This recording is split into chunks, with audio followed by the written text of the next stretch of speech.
Hi everyone. Is this audio captures on? Okay, hold on.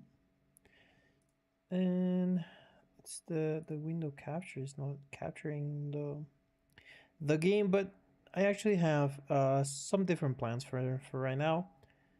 Hi. How are you?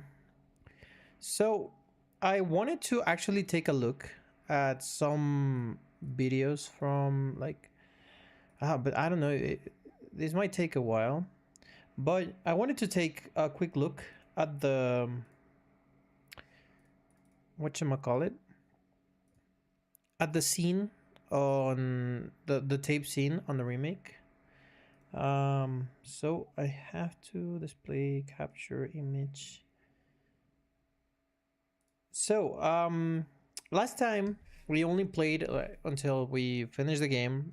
Today I have a few plans.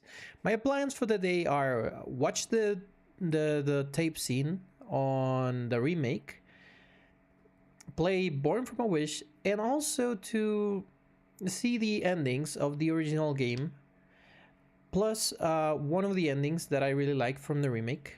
So for now, let me see if I can capture the window that it's oh no, I had a plan. Nope, this is not it. No, this is not it either.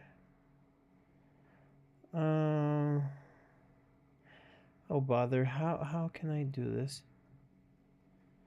How may I do this? I could play it as a media, but I don't think that would work very well. Maybe if I play it through VLC, open with VLC media. Maybe that way. Window capture, select window. Yes, like that. Automatic. There we go. And capture audio. There we go. This works wonderful. Okay. So that's how I'm gonna do it. Okay.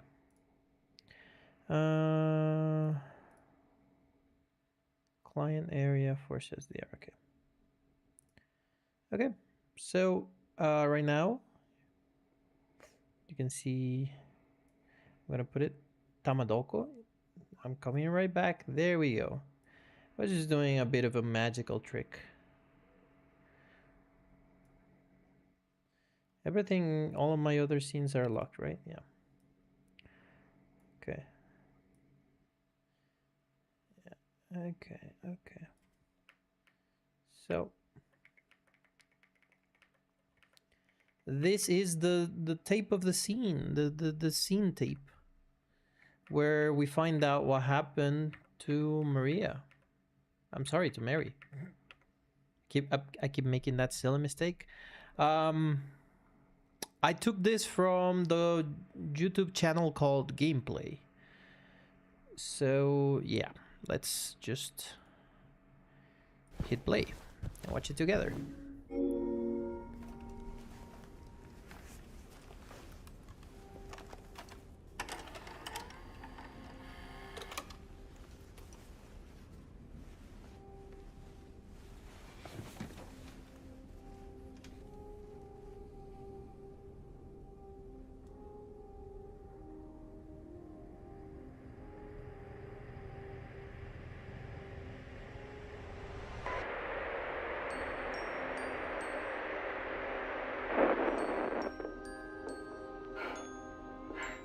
Are you taping again? Come on. I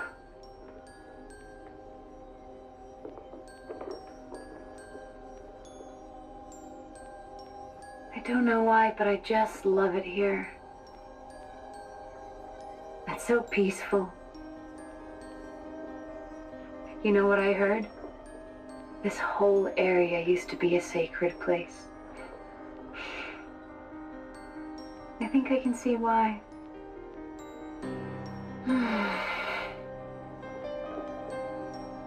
It's too bad we have to leave. promise you'll take me again, James? I think you can notice more clearly here.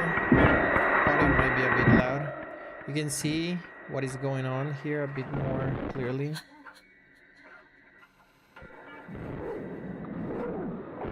Yeah.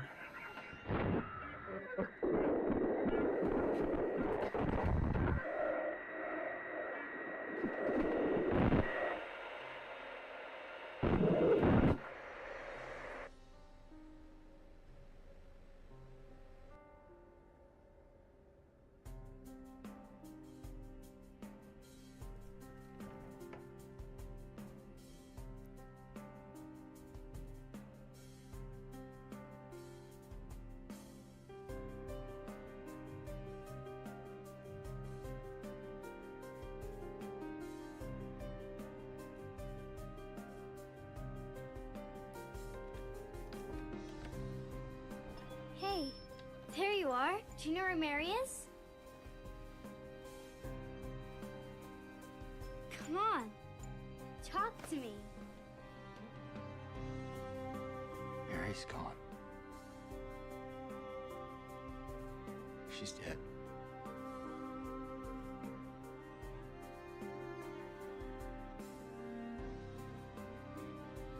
Liar. That's a lie. No. It's the truth.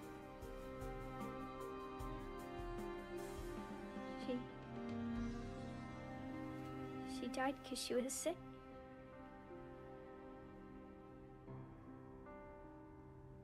I killed her.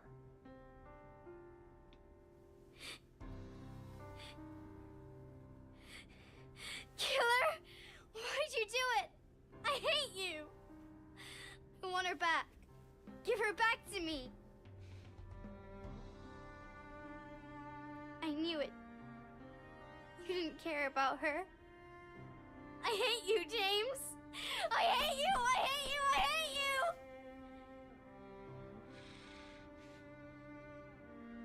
She was always waiting for you. Why? Why? I'm sorry. Mary, you know, isn't here.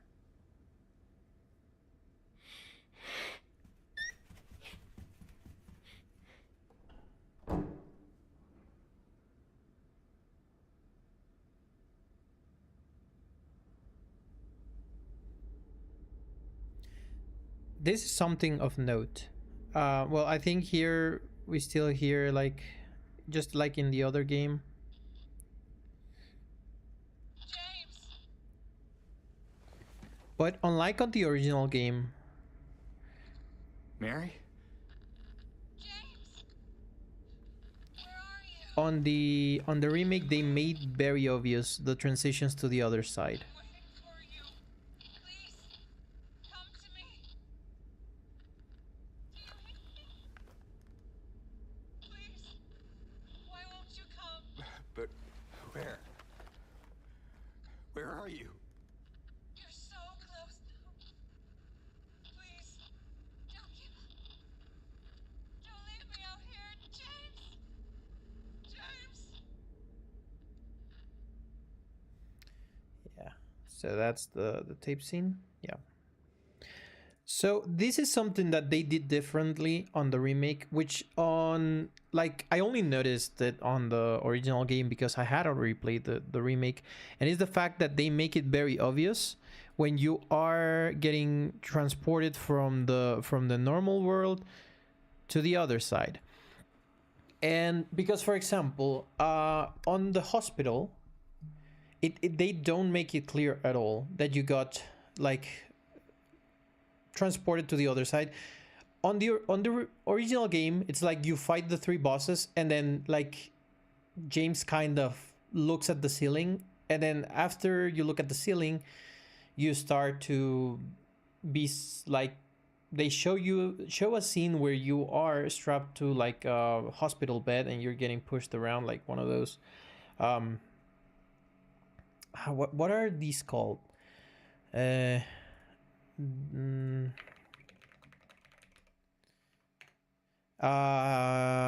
no. Stretcher? Hospital stretcher? Something like that. Which are the kind of beds that have wheels on them for transportation. And that's it. However, on the remake, what happens is that and also on the original game, you're fighting against two, and then a third shows up and you kill it at the same time.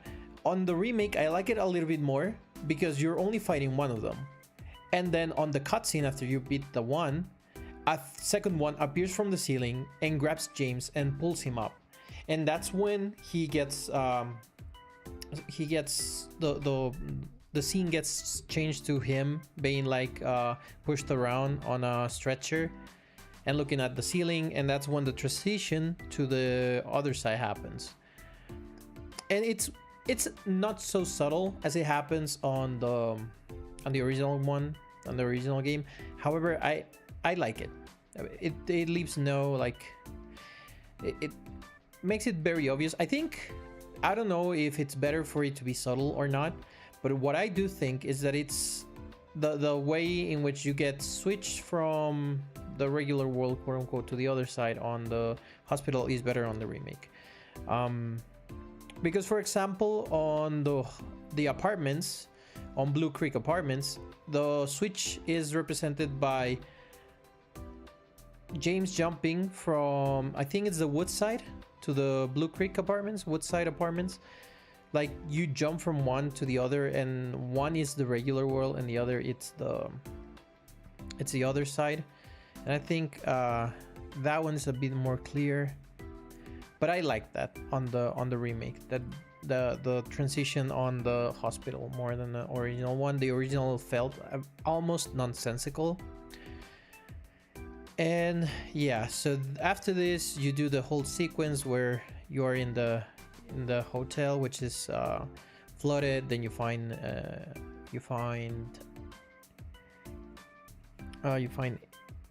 Angela, and then after that you fight the two pyramid heads, and then after that whatever ending you choose plays out.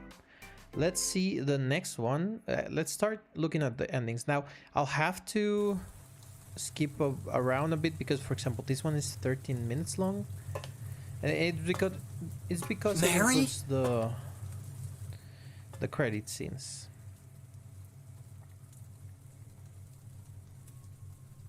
When will you ever stop making that mistake? Mary's dead. You killed her. Maria, it's you. But I don't need you anymore. What? You must be joking. But I can be yours. I'll be here for you forever.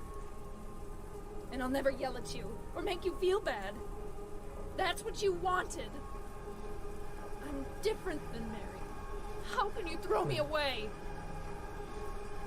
This video I took from Silent Hill now. Memories. It's time to end this nightmare.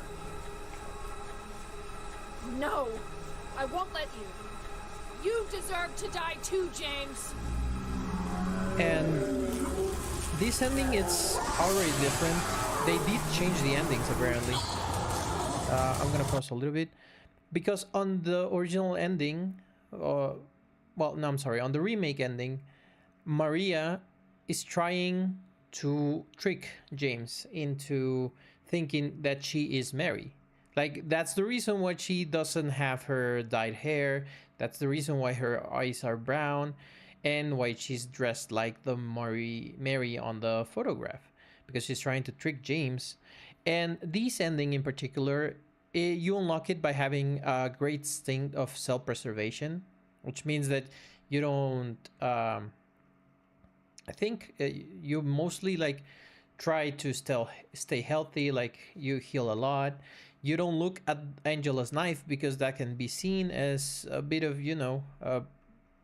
idealizing, ending your own life. And if you don't do any of that, if you don't idealize it, then you show that you care about your own life. Thus, you want to keep on living, right? Basically, this ending, as we are gonna see in a little bit, it shows what happens when James basically gets like his mind is clear for saying it in a way.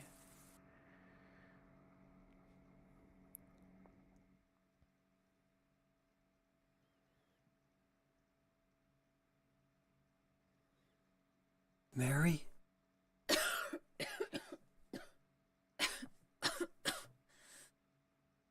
James. Forgive me.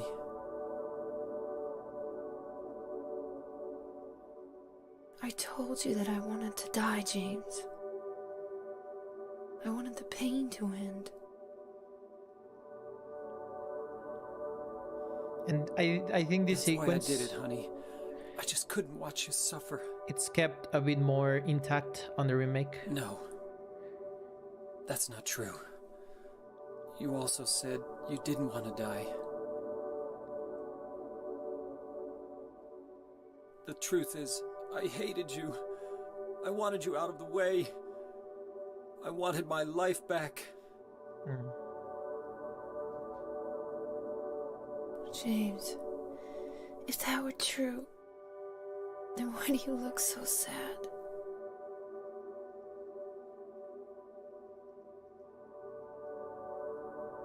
Mary? James, please. Please do something for me.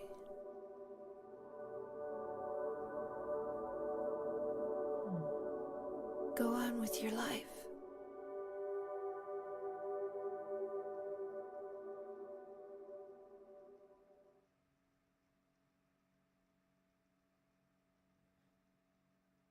And then we get the letter. In my restless dreams. I'm not gonna, because the letter is a bit long, right? I'm not sure if it changed between endings. I don't think it should. But basically on this ending, what happens? And wait, do they? Yes, there we have it.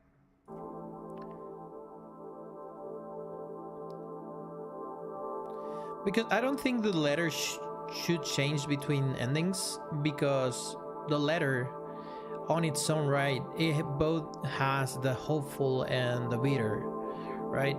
It's not just one thing.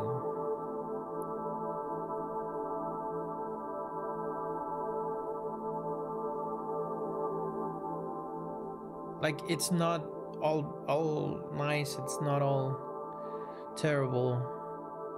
So it makes sense that, like, the letter fits both endings, or both type of endings. And then we have credits.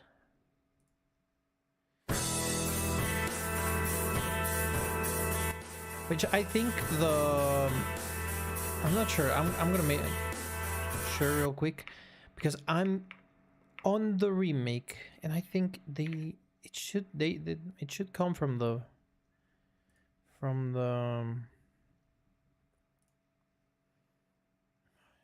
I hate it.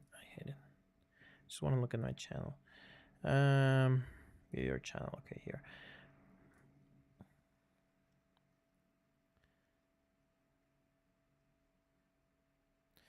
The credit song, I think it changes.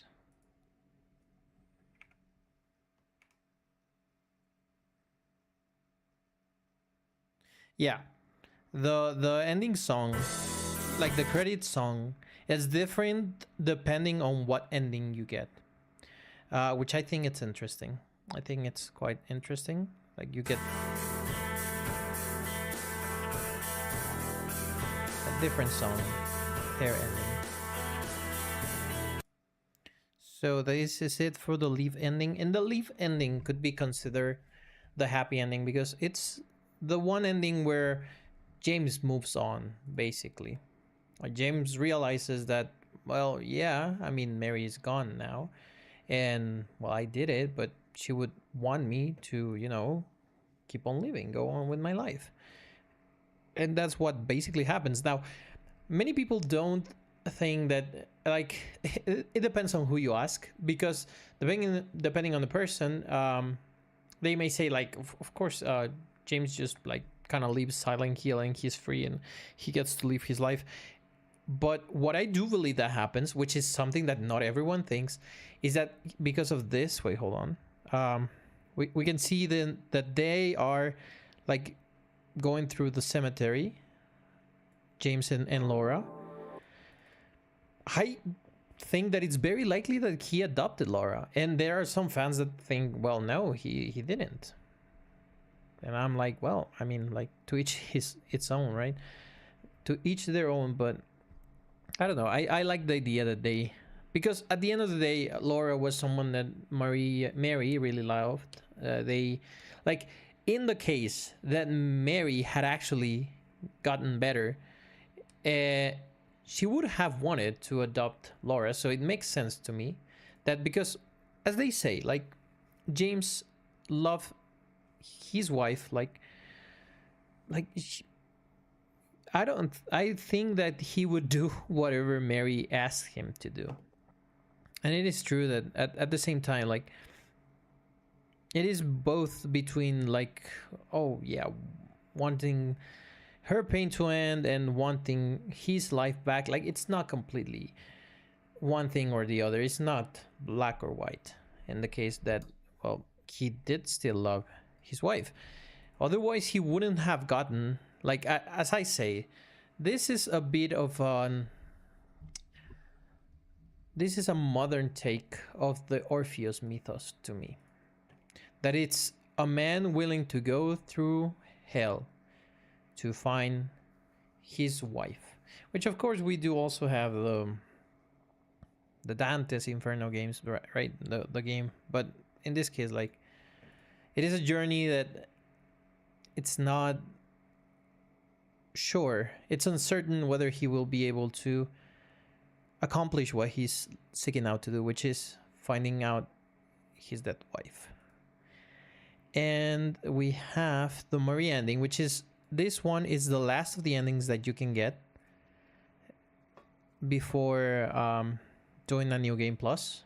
The other three are the UFO, the dog ending, and the rebirth ending, which I'm gonna skip the dog ending and the UFO ending.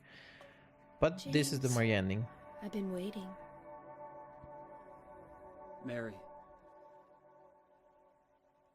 I'm sorry it took so long. Didn't you want to see me? Yes, I wanted to see you.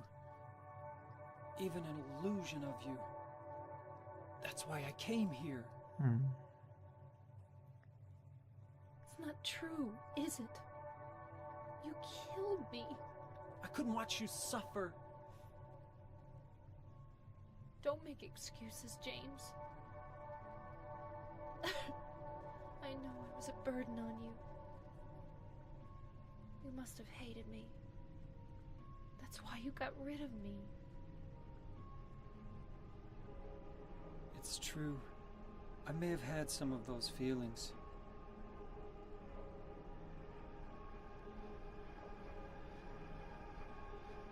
It was a long 3 years. I was tired. That's why you needed this Maria person? James, do you really think I could ever forgive you for what you did? Oh.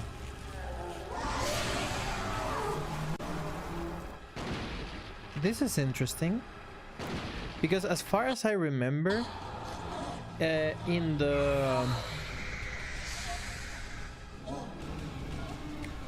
Maria ending for the remake, you don't actually fight her, because it makes sense. The reason why this transformation, well, I mean, it's on the original, right? And the original, of course, had Team Silent in charge of it, which I'm surprised that this fight happens, because to me it makes more sense how they approach this on the remake. And it's the fact that, well, the reason why Maria transforms into this monster that is also a representation of Mary strapped to the bed. It's hold on, give me a second.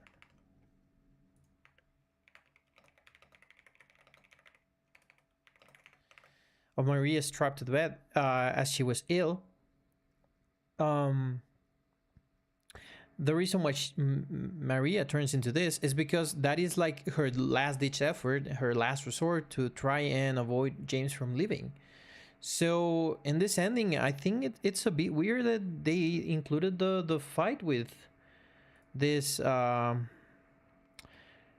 boss, which I think it also has a name, but I forgot what the name is. Maria boss.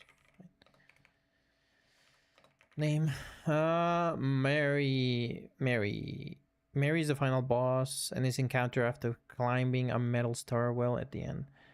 I thought he had a name. No, it's just Mary. Well, we kill it. So I don't know, to me it makes more sense the way that, as I say, the remake approached it. I think I might be wrong. I might be spreading misinformation on the internet. The fight might actually happen.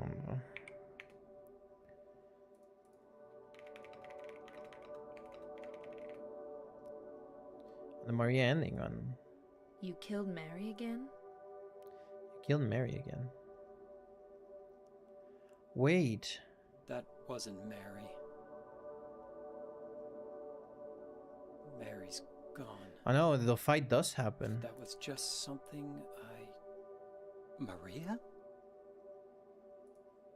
Huh. Maria? Yes, I was What, spreading James? misinformation. I want you. I want you with me. But there's an ending where there's no boss fight. Are you sure? Come on. Let's get out of here. What about Mary? It's okay. I have you.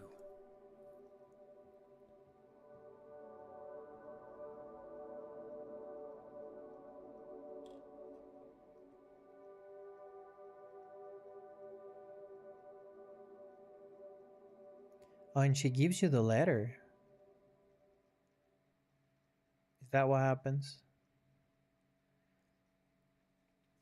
Oh, In my restless dreams, okay. father, that can't feud him. What is name? And I don't think we hear the credits song for this one. It's not included here. By the way, that white band, it is theorized, or I think it's confirmed by now, that that's Eddie's. The way that, like, Eddie gets called to the town, right? And he gets to Silent Hill.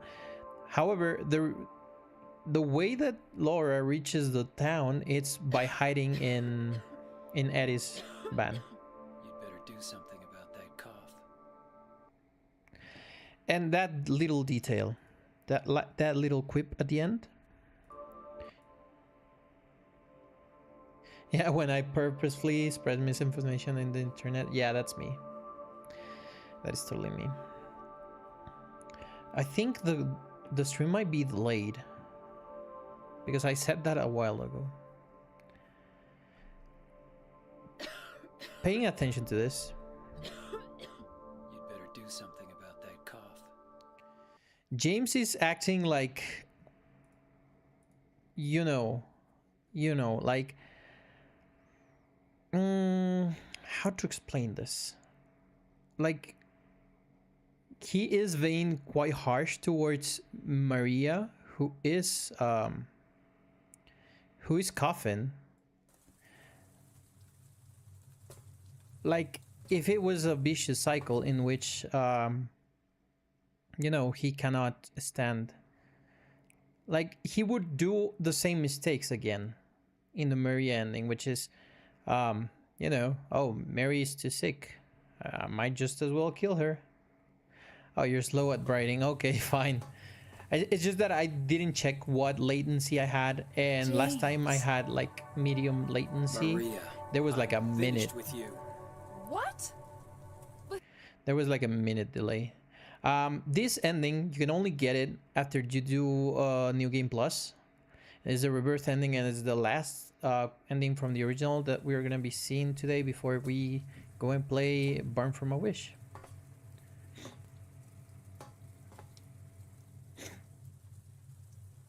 James.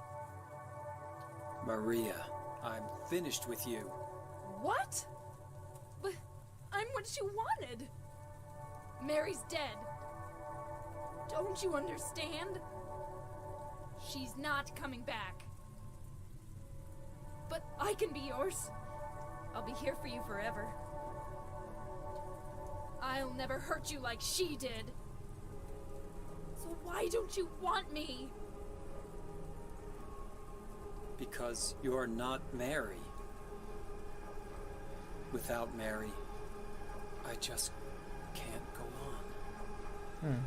Oh, James. Come on, James. You must be joking.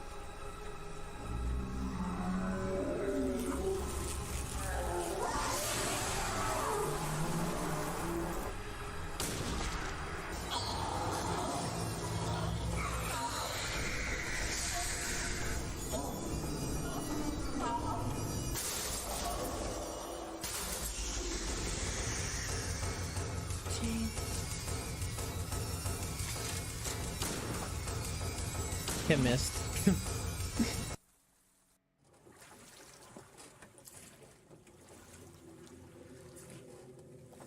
For this ending, you actually have to find some items, and I don't remember where you use them, or if you only like finish the game with them on your inventory. And this scene plays out after the final boss. Mary, you look so peaceful. Forgive me for waking you. But without you, I just can't go on. I can't live without you, Mary. This town, Silent Hill. The old gods haven't left this place. And they still grant power to those who venerate them. Power to defy even death.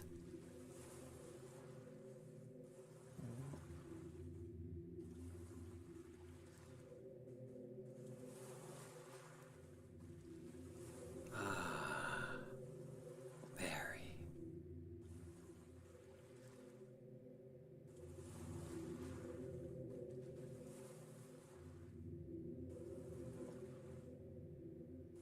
Okay.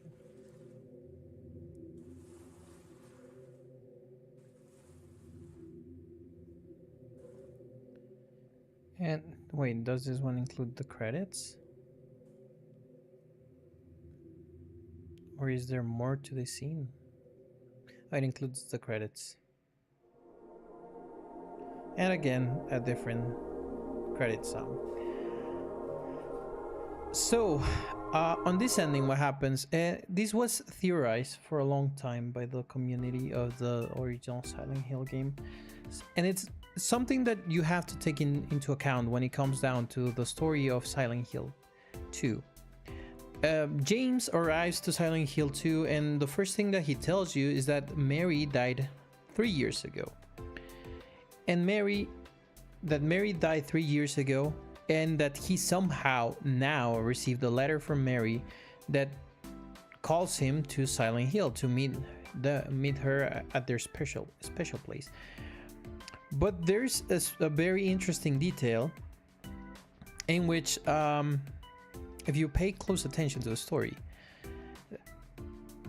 like not close attention, but there are a few details that stick out, and it's the fact that Laura tells you, like, on the letter from Mary specifically to Laura, she congratulates her for her 8th birthday. And then James asks Laura, hey, how old are you? And Laura tells him, hey, I'm 8 years old. When did you turn 8? A week ago. And then here is where James realizes, well, he thinks, well, then it's impossible for Mary to be dead if she wrote a letter that cannot be, that it's around a week old, right? The said letter, which is an interesting detail, right? But it so happens, and then you find out that no, yeah, Mary is dead. And the thing is that what happens is that James kills Mary, and you can actually see that a little bit on the in water ending, which is the one that I got. And it's more clear on the in water ending that James picks up Mary and he puts her in the backseat of the car, and then they drive together into Toluca Lake. Like, he ends his own life by driving into Toluca Lake, and Mary is on the rear seat of the car. However, it now has been confirmed that what happens is James kills Mary. Somehow he starts to go into a psychotic episode.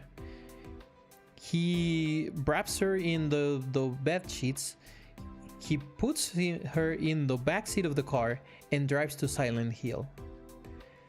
Mary has only been dead for 3 days when the game starts, and she's sitting in the backseat of the car. Her body is there. So what happens in the rebirth ending, and that's the reason why he says, "Oh, I'm sorry, you look so restful. I'm sorry to disturb your rest," is because he already has access to the body. He finds a book that talks about a rite or something that he can basically use to grab Mary's body and rebirth her, to resuscitate her. This is one of the endings that it's like a bit more macabre, because it implies that he's basically profanating the body of his wife by bringing her back against her will. She's already dead, right? But that's the detail that's very interesting. The fact that the timeline doesn't add up, and then you realize that, wait, Mary has been dead, like she has only been dead for 3 days or something. And she's always on the backseat of the car that James drove to Silent Hill on. Very interesting, very interesting. There was, and I think, I don't remember what the hint was, because I remember that when I was playing through the game, I actually saw that I actually saw something. I heard something, more like I heard something that I was like, oh, so they are hinting at the fact that, yeah, no, like way early into the game. It's not like midpoint. It's implied that the events that happened are not that long ago. And the other thing is that I talked about the fact that the reality for Angela, for Eddie, and for James, it's different for each one of them, each and every one of them. And that's because actually when you first meet Eddie, James asks if you have seen that red thing, which is Pyramid Head, if they happen to be friends or something. And like there is a certain thing that they say. Let me see if I can find a moment in my VOD. But hold on. But it's basically like Eddie's like it's implied that they are not living in the same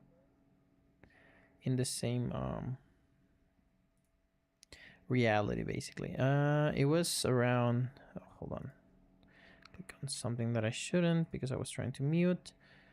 Let me see if I can find a moment here real quick. It was on the apartments. Okay, here we have it.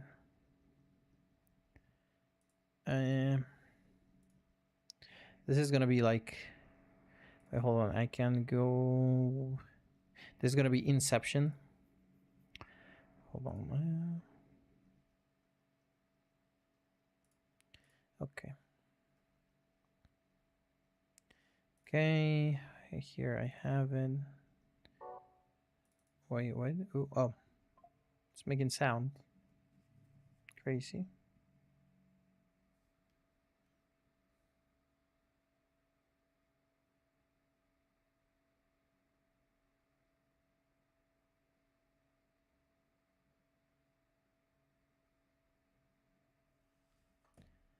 It was part 1, 1, 3, 4, 46. Okay. Wait, is it?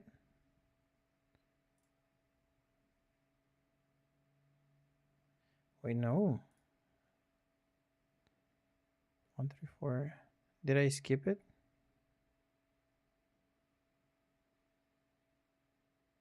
Oh yeah, because I had already died. I'm looking through it.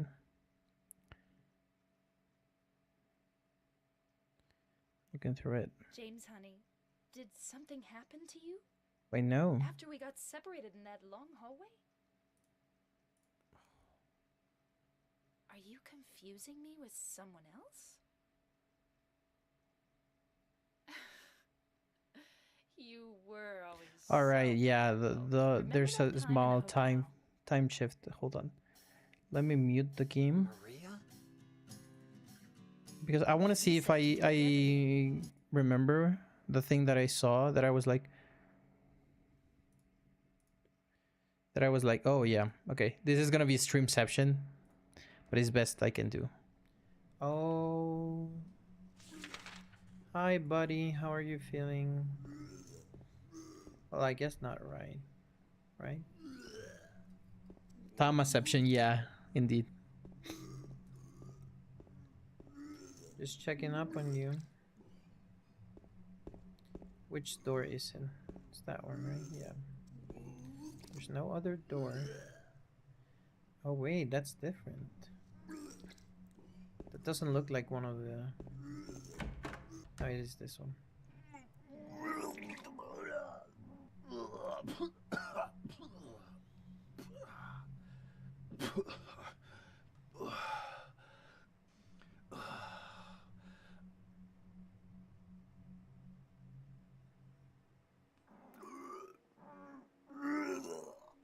Hey, James is not that bad looking. I didn't do it. Do what? I didn't do anything. I swear. He was like this when I got here. My name's James. James Sunderland. Eddie. Eddie. Who's that dead guy in the kitchen? I didn't do it. I swear I didn't kill anybody. Sure you You're didn't, not buddy. friends with that red pyramid thing, are you? Red pyramid thing. I don't know what you're talking about. Okay, that's the reference to I did see some weird looking monsters. Pyramid Head. They scared the hell out of me, so I ran in here. Well, I guess this place isn't too safe either. What happened here anyway? And the thing is that I couldn't tell what I had in mind because it would I'm not spoil. even from this town. It would spoil whatever the... It would spoil the rest of the game, so I couldn't say exactly what I thought when I first saw that. So yeah, but that's the thing. He says that oh no, like, oh, there are monsters here, right? There are monsters here, and no, I don't know what you're talking about when it comes down to Pyramid Head because, well, only James can see him. Only James can see Pyramid Head because that's his personal manifestation of his guilt. So yeah, of course. Action level normal. Oh wait, they didn't ask me for puzzle. When I woke up, I was all alone. This happens before.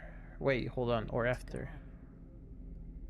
Is it because of those monsters? What do I do now? Are there no puzzles in this one? Do I fight and live? Or do those monsters get me? I don't have any reason to go on living.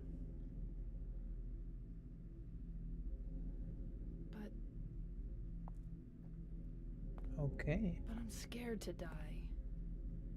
I'm so afraid of pain. Huh. Should I run away? I want to find somebody. don't like being alone.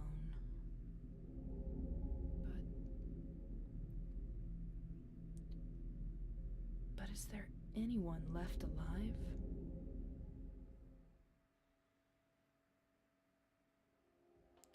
Okay, so we have control over Maria. And those are revolver, right? Bullets. It's interesting, like, because this dialogue, it's already... Oh, what are you looking at, Mary? She's looking at something, but I cannot tell what or where, more like it. Okay, maybe it's gonna change. Okay. Health drink. Because I think that small dialogue, that monologue on the... And that's it, right? Yeah, she's not looking anymore. That small monologue, Heaven's Night. Oh, that is a poster from her place of work, so I'm guessing this is her apartment. Interesting. Wait, hold on, let's look around a little bit. Heaven's Night. Okay, can I interact with this? I can't. Can I interact with anything? No, I can't. I wanted to see if something on this notice board I could read. She says that she doesn't like pain and that she doesn't like being alone. And I think that is interesting because that it pretty much explains all of the way, all of her motivation throughout the game. Like, it makes it pretty obvious that what drives all of her actions and choices inside the game. So, do we have a map? We do. Oh, okay. So this is not a quote-unquote an apartment. It's more like, what are those changing rooms inside Heaven's Night? We're in Heaven's Night right now. This is the stage area, right? Yeah, it is. So, okay, she's looking at something. Is she not? Yeah, she's looking at something. What are you looking at? Oh, that's a butcher knife. The first aid kit. I got a Chinese cleaver. Anything else? That's very interesting.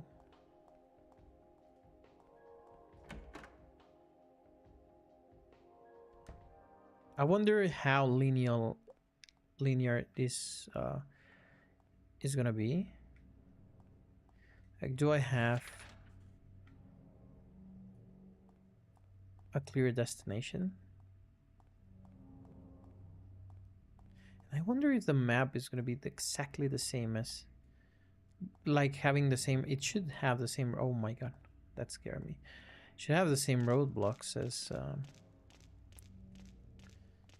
no. I think Chinese cleaver. So are you now smart in math or something? I don't think so. Maybe the ones you hit with it. It's the smart stick. What is that? Nothing but the health drink. I thought... Oh, yeah, no. Those are just like the headlights for the trailer. It's nothing. Her running animation is kind of derpy. Oh, can we enter the Brookhaven? There's nothing for me to do here. Okay.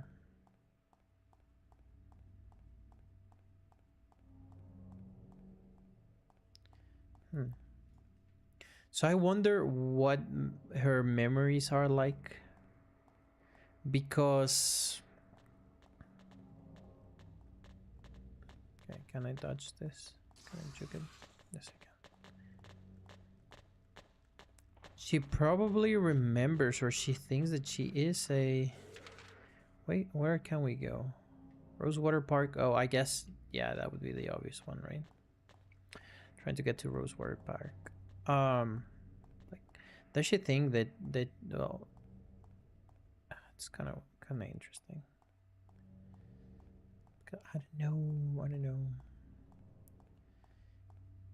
She has like thoughts of being a dancer, an exotic dancer in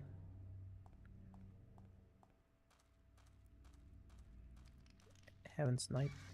Ooh, I don't like that sound. Oh, it's that's interesting. It's on top of the.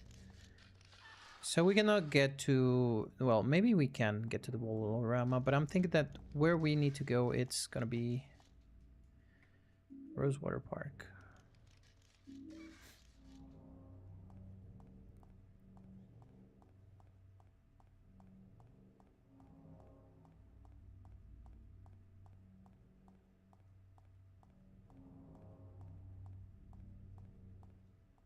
How close are we? And not really that close. A lot of fog. Yeah, the fog on this game is so beautiful. I was looking at some of the video recordings of the from the HD collection, and oh my god, that is such an insult to this beautiful game. Like, you can tell that it's an aged game, and even if it's like this is the enhanced version, quote unquote, enhanced HD enhanced version, the HD collection did such a disservice to this game, because even if it's an older game, even if you can tell that it's an older game, it still has a lot of charm to it. Like this fog that doesn't let you see 2 feet in front of your face.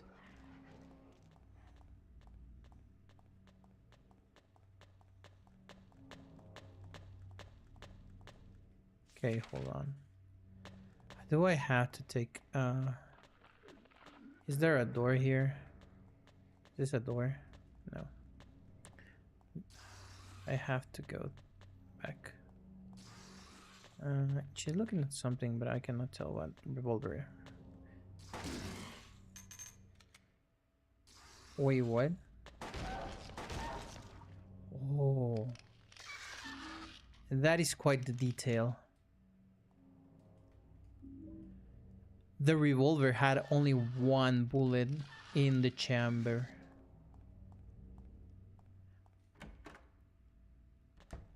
Wild. We'll have a map of this area. Okay.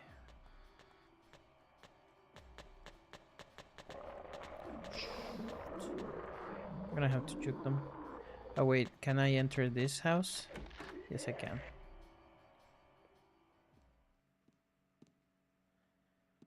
Huh. This is a house that we couldn't actually enter. Is there a map of the house? Normally there are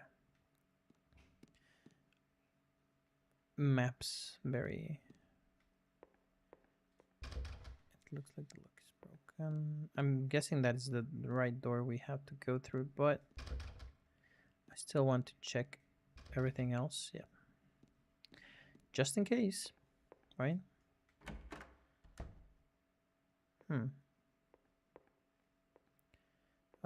Oh, there are save points. This one. And oh. Okay. Do not use. So one of the puzzles are gonna be the chimney. The fireplace is boarded off. It's written on it. And we have a note. Okay, it's the maps. I got the map of the mansion. It's kind of interesting. I'm not sure if it's... This has to be the same mansion, right? There is a house in the remake where if you get close to the porch or to the entryway, Maria straight tells you that she's not gonna... That she's gonna wait, like, outside. And I think it's this one. But it's also interesting because some of the items that you need to get in order to unlock the endings in the remake, there's one item. I think it was a well, we're gonna look at it in a little bit. It's one item that you can get there. Okay, cutscene. Oh, Is somebody there? Open up. oh. Hello?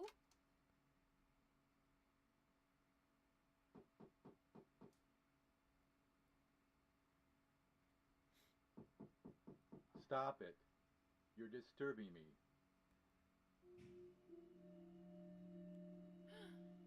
Thank God. I finally found somebody. Can you open the door? No. Huh. But why?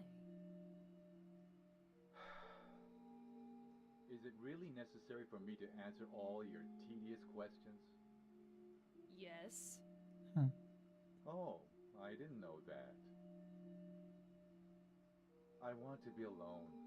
Other people just irritate me. I just want to see another human face. Do you know what's happening in this town? There's no one here. Just monsters. Yes, I know. But so what? It has nothing to do with me. No one here means there's no one to disturb me. You want to be alone in this insane asylum? Yes, exactly.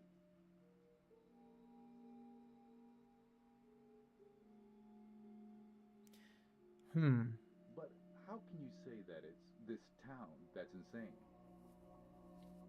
Perhaps it's we who are insane. Both of us.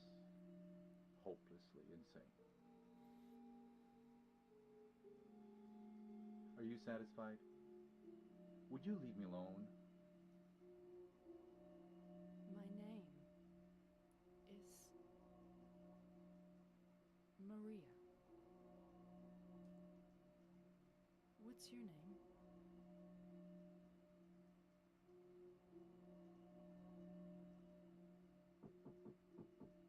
Ernest. Hemingway? Baldwin. Ernest? I'll be back.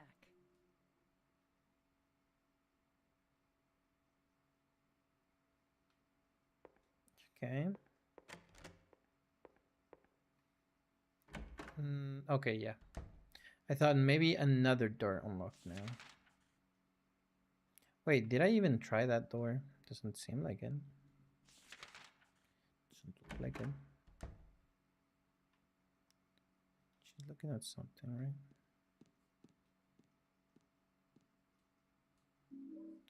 I got a whiteboard.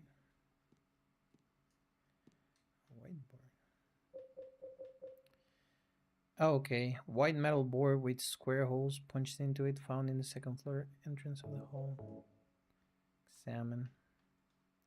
When the white breath is found, I shall dedicate this thing, O spirit of the mist, grant us fortune eternal. It's printed on the back. And we have that in case we want to go melee. Right.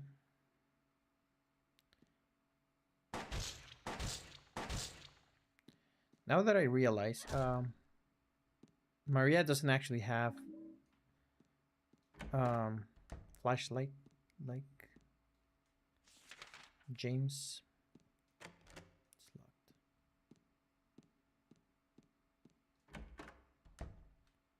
Oh my god, it revived. Does it not attack? It does. I think it deals a bunch of damage actually. More than the stick. Oh, that's interesting.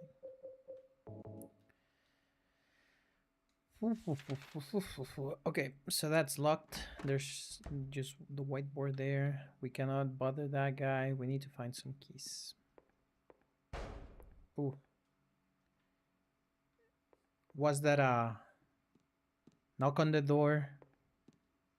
So Maria could do that all this time, right? Was that Ernest? Are you there?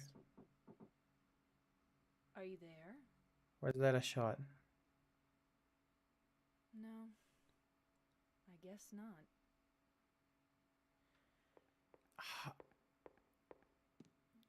What should I... Did he take his own life? Oh, wait, no. Never mind. Something else is happening. Something completely different is going on. Can I enter here now? No, that's where I always could enter.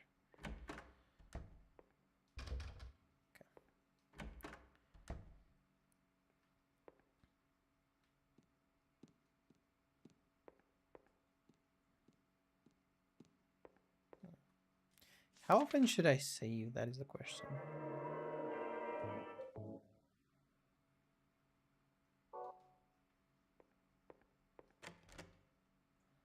Because it's not a very long...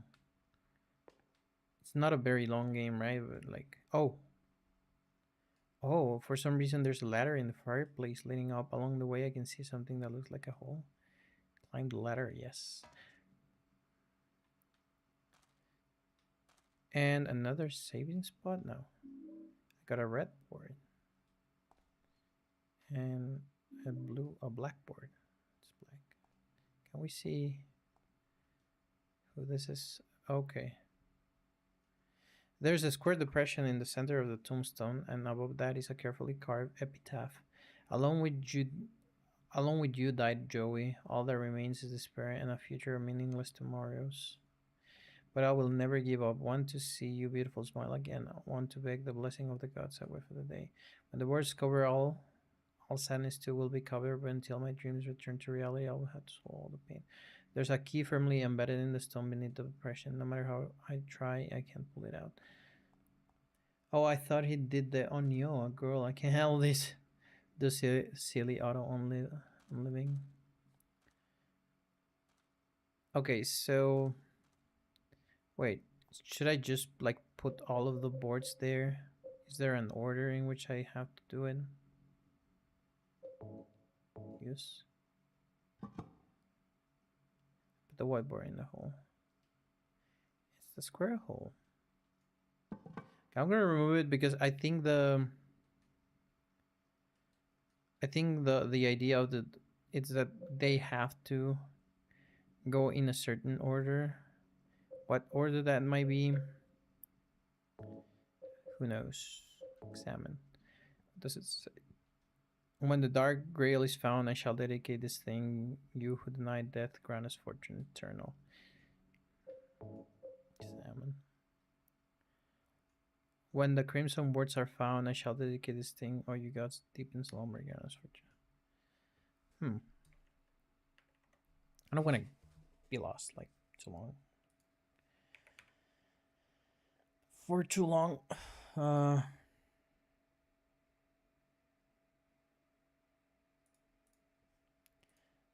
on.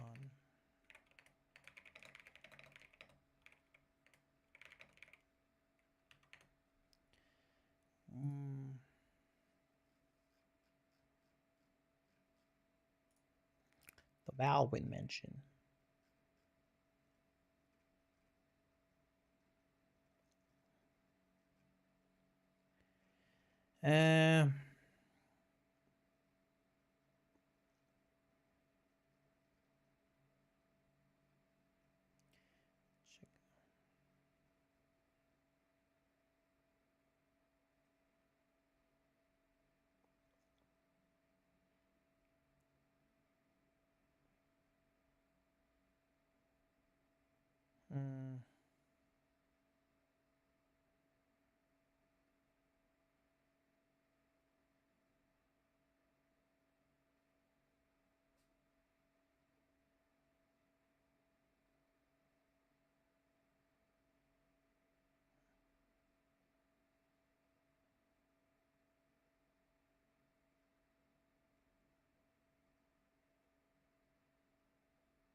Wait, what?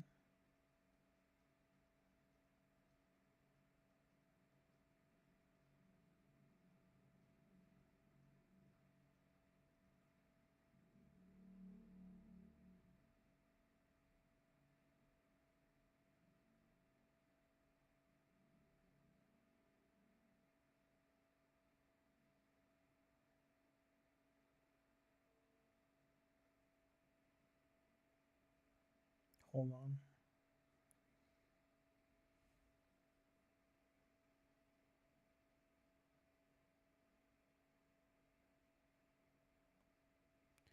Okay, so I think, yeah, I figured this was it, but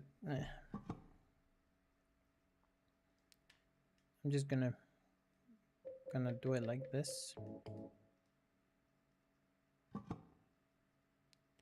And we're only missing 2 that we have to block. And to the right, to the left, and insert. And there we have it. I put the red board into the hole. The 3 boards overlap, the key came free. I got the Acacia key. What is the Acacia? Where is the Acacia? How is the Acacia? Is there something here that... Well, there are many locked doors. But... Acacia. That is okay, this one's broken.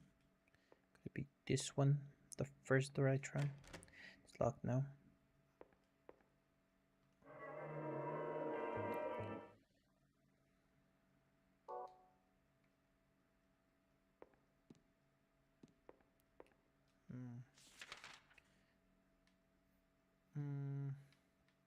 Okay, I guess the...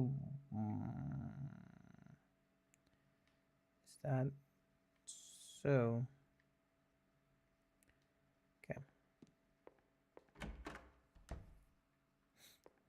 It has to be on the 2nd floor, right? Imagine if this opens that door. His door. I'm thinking it's gonna be this one. No?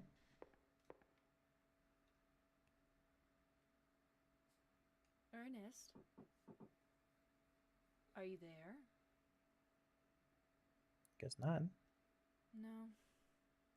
I guess not. Okay. So it's this one, right?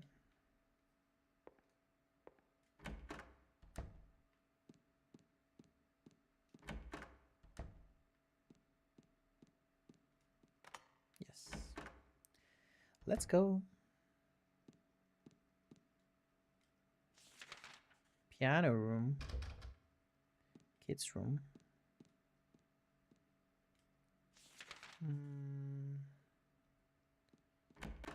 Okay, kids room. It is.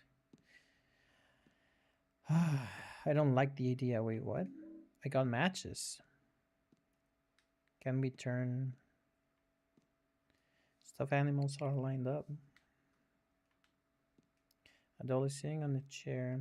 Now that I look closer, it's filthy. Whoever lived here must have really loved this thing. Looks like the lock is broken. The shelf is filled with fairy tales and other children's literature. I'm sure I've never read this, but somehow it seems familiar. The calendar is from 10 years ago. 10 years ago, November. Oh. And that's about it. We got matches, and that's about it.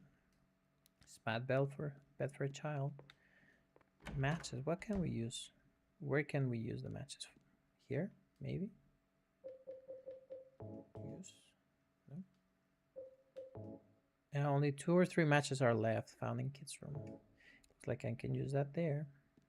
I mean, we could. What you're saying is that we shouldn't.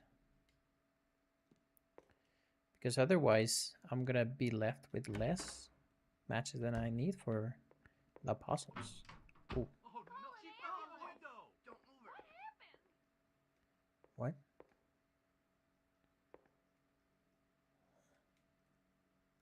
I have a map of this area. Frick. I'm like feeling lost. Can we turn that light on, please, Maria? Oh, yes, we can. Let's go. Wait. Oh, she grabbed the... Okay. There we have it. Oh, dear daddy, happy birthday. There's something below the chair. Is this a birthday card? To my dearest daddy, happy birthday from Amy Baldwin. I got the birthday card and present. So, okay. My working theory right now is that look at how dirty it is up here. Very likely, the guy had a daughter and the daughter died, and now. So her room, like, he doesn't have the heart to come up here because I don't know, it reminds him of her, and he also didn't have the heart to actually just, you know, go and change whatever the huh? Should I? It's a pile of junk in this version. And also the okay, so I have to give it to him, right? That is a puzzle. And also he didn't actually change. My daddy. Yeah. The daughter died and she never could give the gift to the father. And that is the reason why the calendar, it's oh my god, that scared me. She died 10 years ago. She never got to. And that's why he also doesn't really want to. I didn't notice that you could see through the windows.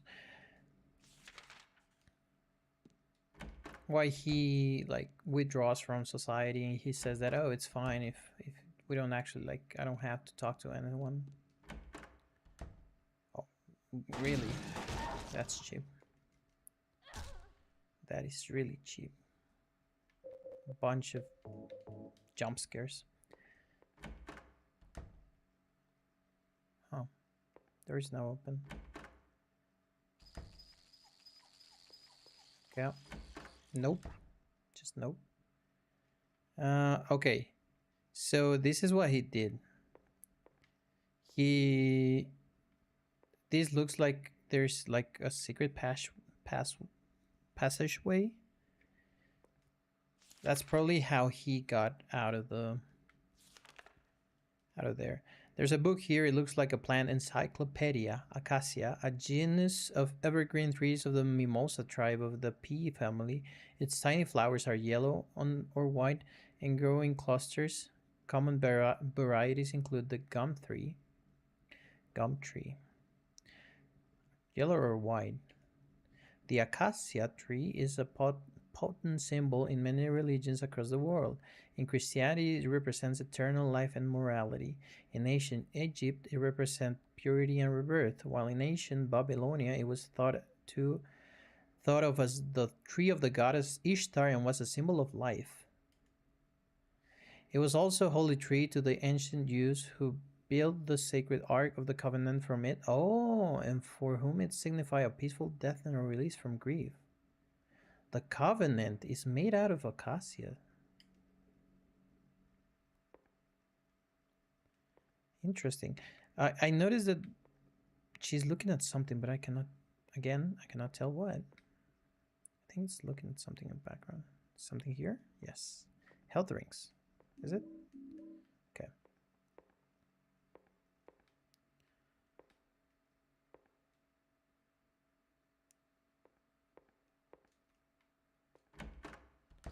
Okay.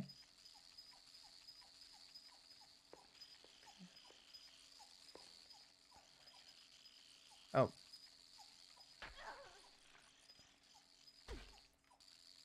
I was like, oh, that sounds like a, you know, like toy dog or whatever. And it's these bugs. Plus, I can see the shadow from one of those mannequins. So we unlocked the shortcut. Very, very game-like. I don't know if I should have gone through the door because probably some things are bound to respawn, but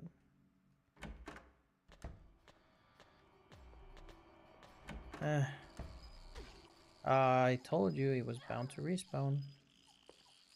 Annoying. The weird doggy. And that thing changed positions.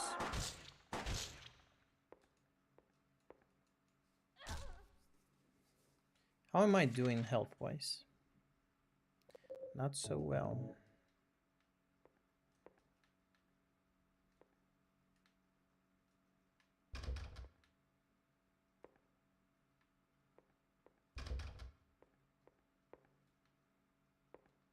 Okay, so yeah, the only way forward is through here.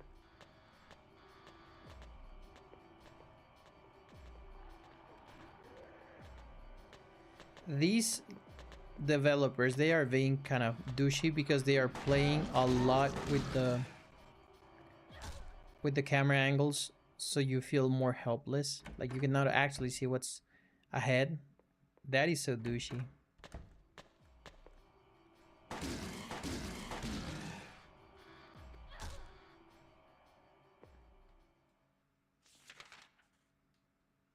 Okay, want to rule out every single door before I move on. I'm not sure if my controller is running out of batteries because it's now acting up on me. Like, okay, yeah, no, only one way forward. They want to keep us on track. I don't know if it was it's my controller, or if it's because I've been messing with things around. Just like the first Resident Evil games. What is like the first Resident Evil games? A mansion? Oh yeah, the camera angles, right. The thing is, actually, with the first Silent Hill game, it also had a bit of like set camera angles, and those angles were pretty good. Like, they are way more cinematic than the ones found in Resident Evil, and they are amazing. There is one, like, what is it? I still don't know what is the thing called, but it's like a sweeping scene, like where the camera is like set up in front of you and you go around the corner and the camera goes above and then goes behind you in one sweep motion, and that looks so cinematic and so beautiful, and I don't know, it's perfect. And it's like, I just thought it looked amazing, but apparently it's supposed to convey the feeling that you are being watched and you're being followed, and I think that's great. Because, I don't know, like, you normally would compare Resident Evil. Of course you would compare Resident Evil and Silent Hill, but it's interesting seeing that in a way the camera angles that Silent Hill pulled, some of them were way more cinematic than the Resident Evil. But it also makes sense because at the same time, okay, we all know that in no small sense, Resident Evil is the one that basically birthed the genre of survival horror. So, of course, set camera angles.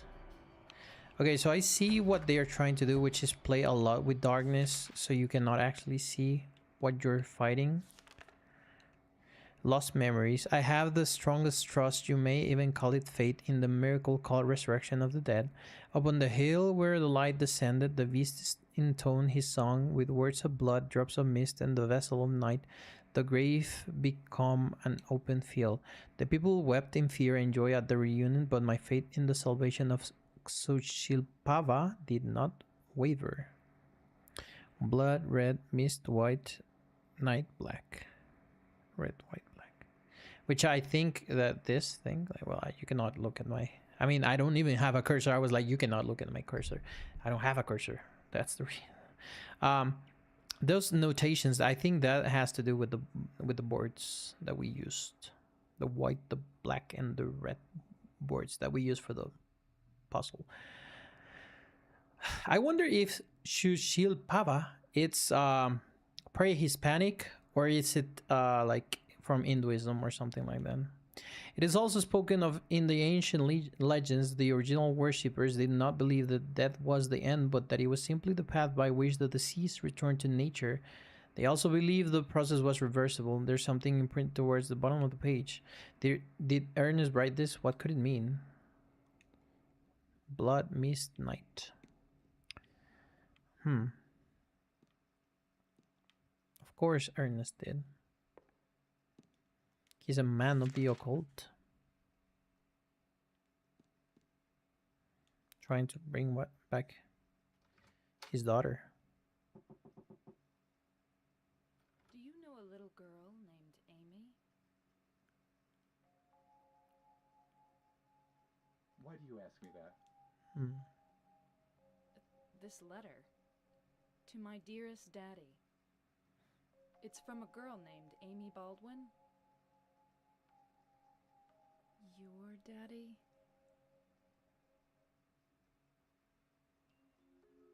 Yes. Where'd you find that? Up in the attic.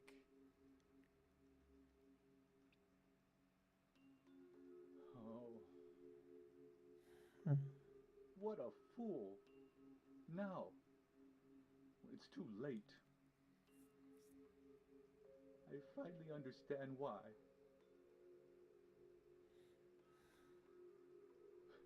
Why she was there.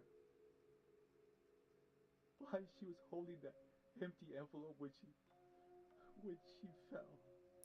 Oh. Ernest. Amy. She isn't... I'm sorry. I'm sorry I reminded you. No need to apologize. You didn't remind me. I've never forgotten. Maria, some things we forget, and some things we can never forget. It's funny. I'm not sure which one is sadder. It's been 10 years, but I still... Ernest, I'm sorry. I didn't know. No, it's fine. Maria, that letter. I'll leave it here.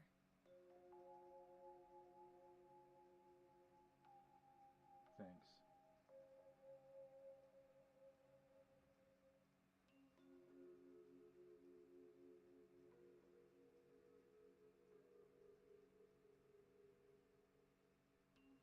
Maria?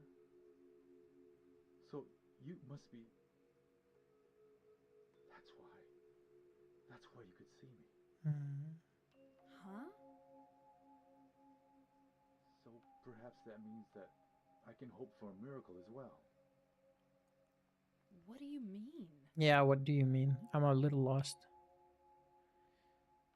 Because Ernest crushed one of my, well, not one of my theories, but one of the things that got pointed out to me. In the apartment next door, there's a bottle containing a white liquid. I don't know exactly where it is, but I know it's in there somewhere. I must have it. You... want me to get it for you? Please. Why don't you just get it yourself? If I could, believe me, I would. But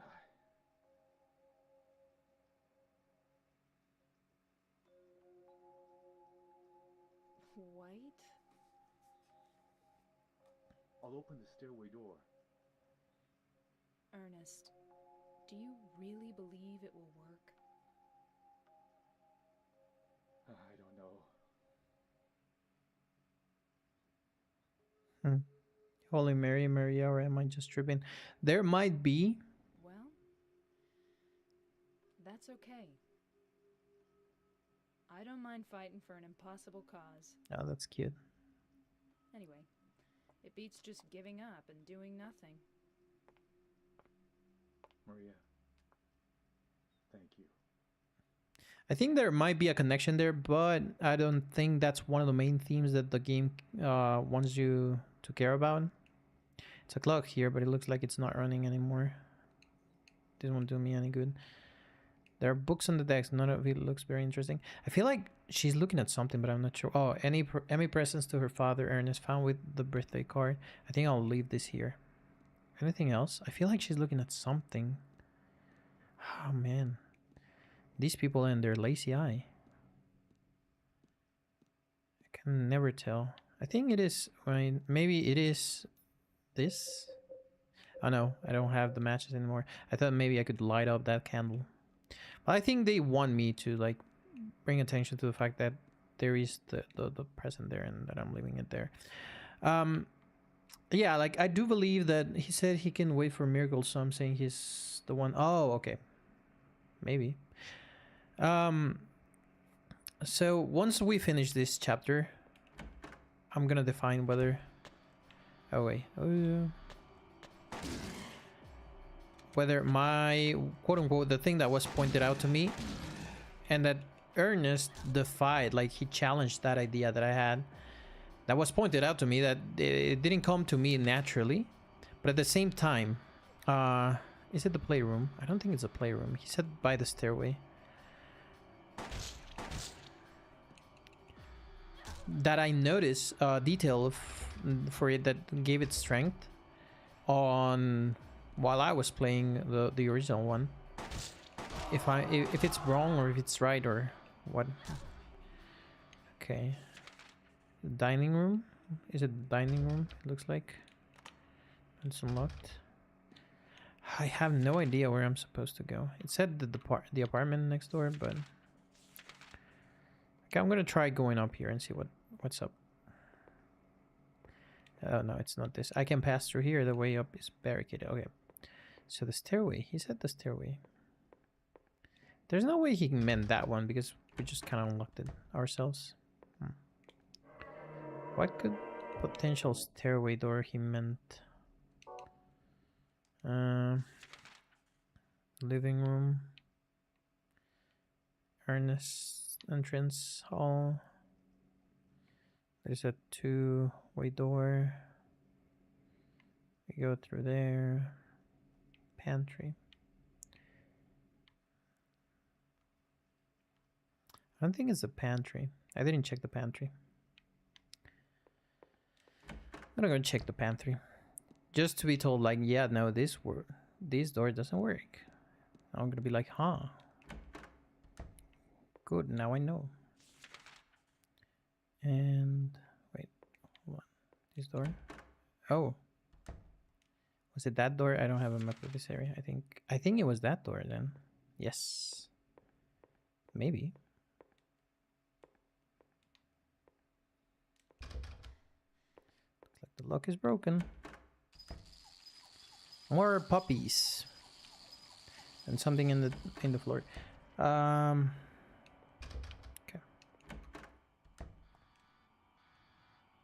Some kind of plate on the floor. Amy Baldwin. She was loved too much by God. 7 years was not enough time. Oh no, she was only 7 when she died. That's kind of heartbreaking. Oh my god, the odd puppies are... Oh my god. The shadow popping in, just like out of nowhere, scared me. I thought something was following me. I'm just gonna have to run because they are... Oh my god, there's so many of them. What the hell? And stomping them, it's not very, like, doesn't work that well. The games are kind of clunky, but that's fine. Oh, so that's what he meant by unlocking the door by the stairway, I guess. Are we in the apartment next door? Keep out of the haunted mansion. So I'm guessing some teenagers found this and they were like, oh yeah, we can enter the house through here, and because Ernest was being so mysterious and he has his secret, you know, like tunnels or whatever. They are like, ooh, spooky.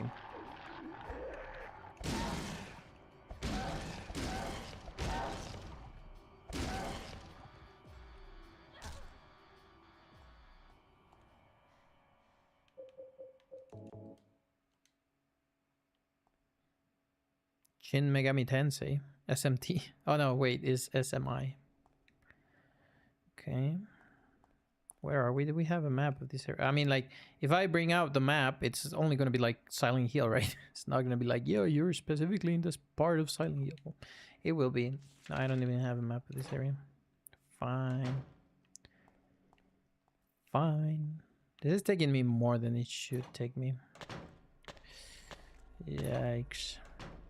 Okay, I'm gonna go upstairs, see if I can get the map of the area because I like knowing where I am. There it is. That's the map. Wait. No way. Are we in? No, I'm tripping, right? Yeah, we are in Blue Creek Apartments. I was not tripping. I was right. Okay, so we have to look for white liquid in the Blue Creek Apartments. Huh? The interconnection of the map. I think that might be one of the reasons why they don't let you see like this part of Silent Hill, because that way you can get lost and not realize that you're actually going into a part where you actually have been in the main scenario. Maybe, sort of, perhaps, perchance. Come on, I'm trying to juke you, buddy. I'm trying to juke you as well. Oh my god. This revolver carries 10 bullets. That's kind of weird. Okay. Oh, that scared me. I think maybe if you wait, hold on. I'm guessing that we cannot actually access the yeah, but I don't know. Yeah, but you cannot access it. It's disgusting. I didn't do that on the main campaign, on the main scenario, but that disgusting quote unquote toilet, that's where James like finds the combination to the safe, but he doesn't give a damn. He just plunges his hand inside the toilet, and it's crazy because Mary is just like, oh no, that's disgusting, and James is like, prize time. I'm just gonna look for something real quick in here, and I can see the apartment next door from the window. Okay, so she's not as bold as James in like sticking her hands into holes, but also into jumping from one apartment to the other. Although I guess that we wouldn't have a reason to go there, because what we're looking for, it's in here. We only have one apartment left. Was that is this just like a misdirection? I didn't find anything here, did I? I just spent resources that I don't have many of. Well, I guess it's a neat detail that she's like, well, I'm not gonna do. She doesn't do the things that James would. And in a sense, like, James not caring about anything and just being like, yeah, I'm gonna stick my hand in there. I think it goes to show the fact that he doesn't really care anymore. Like, he is just desensitized. Like, he did desensitivize, I think it is. Desensitize. I don't know what's the right way to use that door. Oh no. Okay, I'm gonna get it done.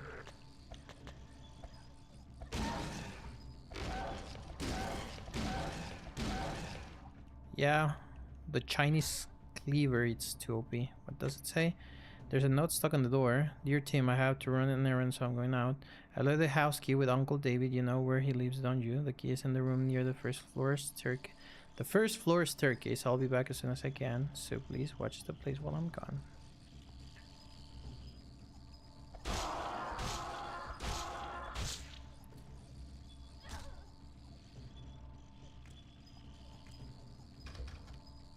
Okay.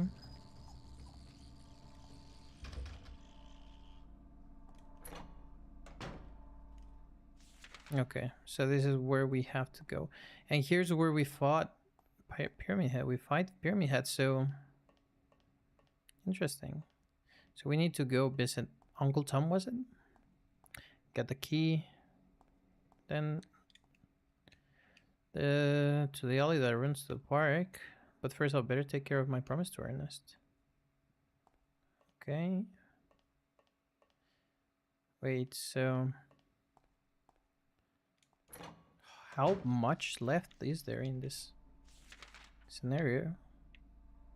I thought it was gonna be like, you know that meme from Rick and Morty, which is like, oh, quick adventure, 20 minutes in and out. I thought that was gonna be this, but I think I've been playing like this a scenario for at least like maybe around 1 hour already. And I have yet to... Doesn't look like I'm close to the ending, honestly.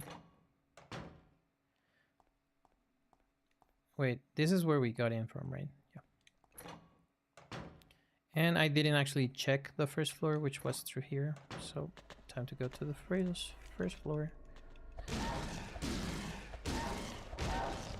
The Chinese cleaver really is OP. I'm not sure if it gets... like, they get stun locked. 40 minutes, actually. Okay. So, maybe I am close. Like, 20 minutes sounds pretty feasible to finish this this scenario. The thing is that in my mind,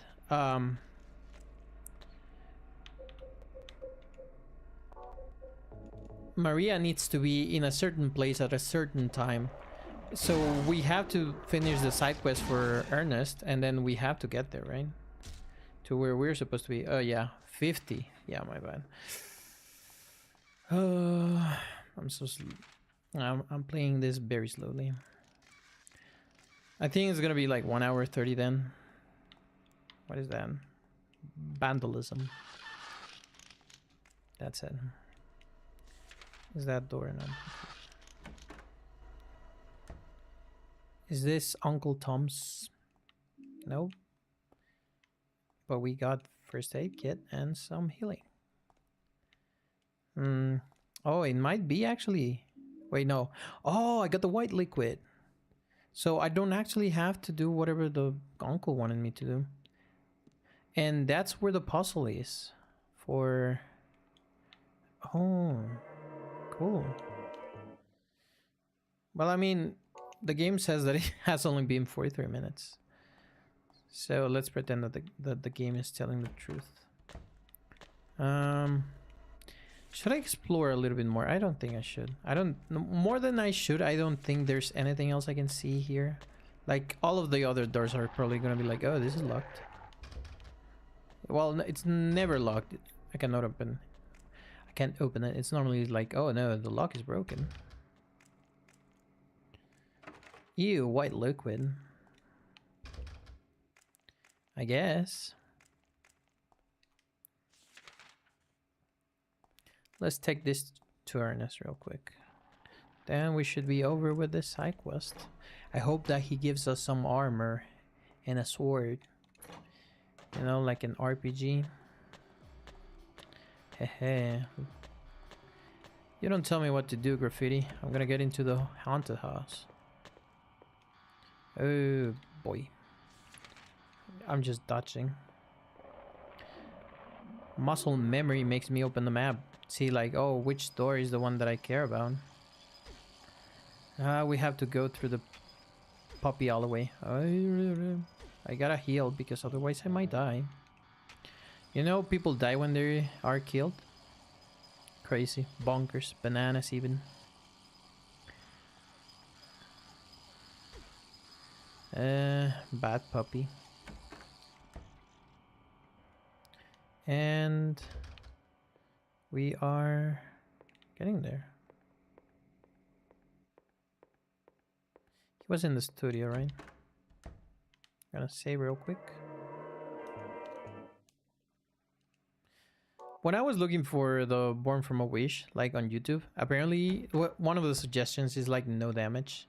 And I honestly don't know who's crazy enough to be like, yeah, I'm gonna do this no damage with the freaking bugs on the floor. Like, everything else seems pretty doable, but the bugs are something else. Shiro got offended by that. That's the only item I couldn't get myself. By the time I found out about it, I could no longer leave this house. So long. Yes, but Will... Maria, the gods are here. You know it too. You were born in this town. I'm not sure God is the right word.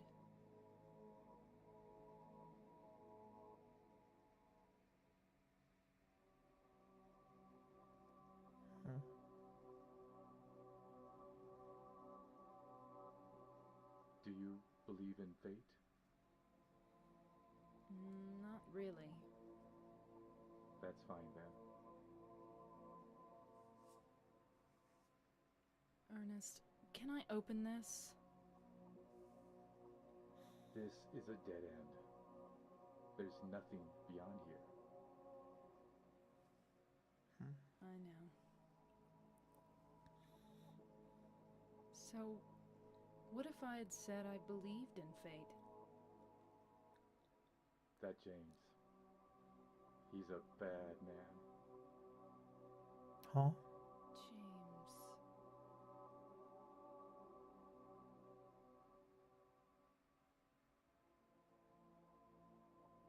James. Yeah, I do believe in fate. We were actually making a fate reference some minutes ago. Yes, we were. Fated, serendipity, cosmology, astronomy, astrology. Yes. I know. Destiny. He's looking for the you that isn't you. Because he's kind? Hmm. Do you know something? Yes. Maria, you're... Anyway, that's just what you think. You don't really know anything. That's fine. Okay.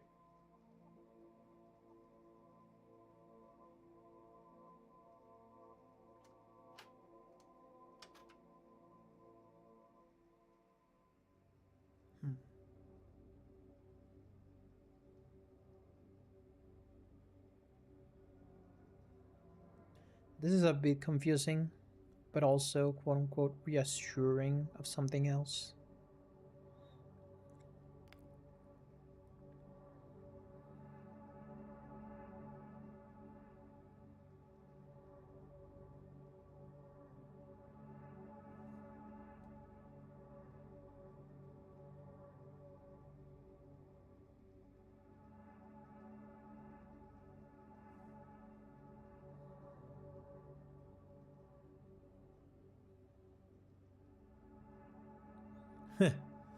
What, Ernest was John Cena? All along, eh? Oh, the gift were some gloves. Gloves? Gloves?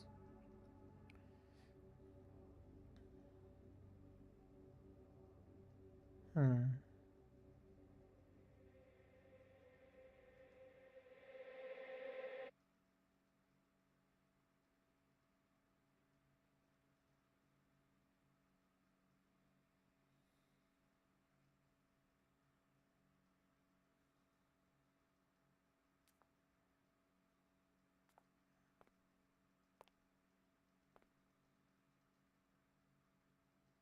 And the white liquid sits on top of the shelf, unbothered.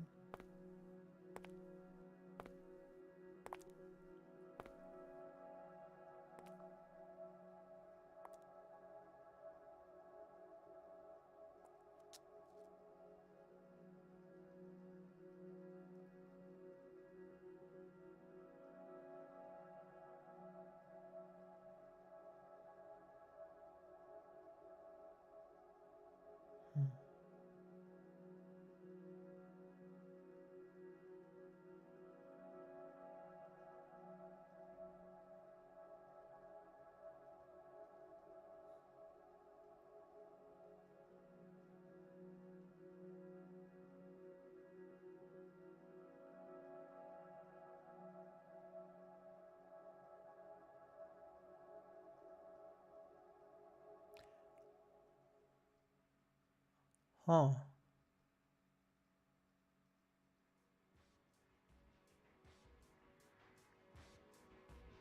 James.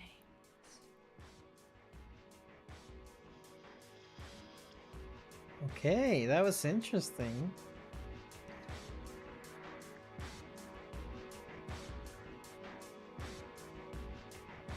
Oh, that was so cool, actually. Mary?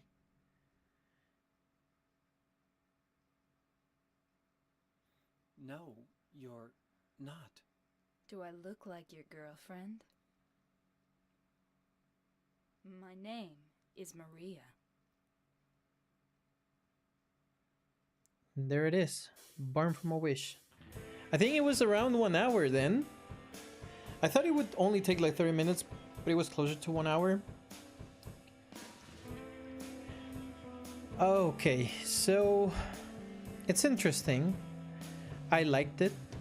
It's short. It did bring some questions into me, like how Ernest knows James. But the thing is, here's the thing.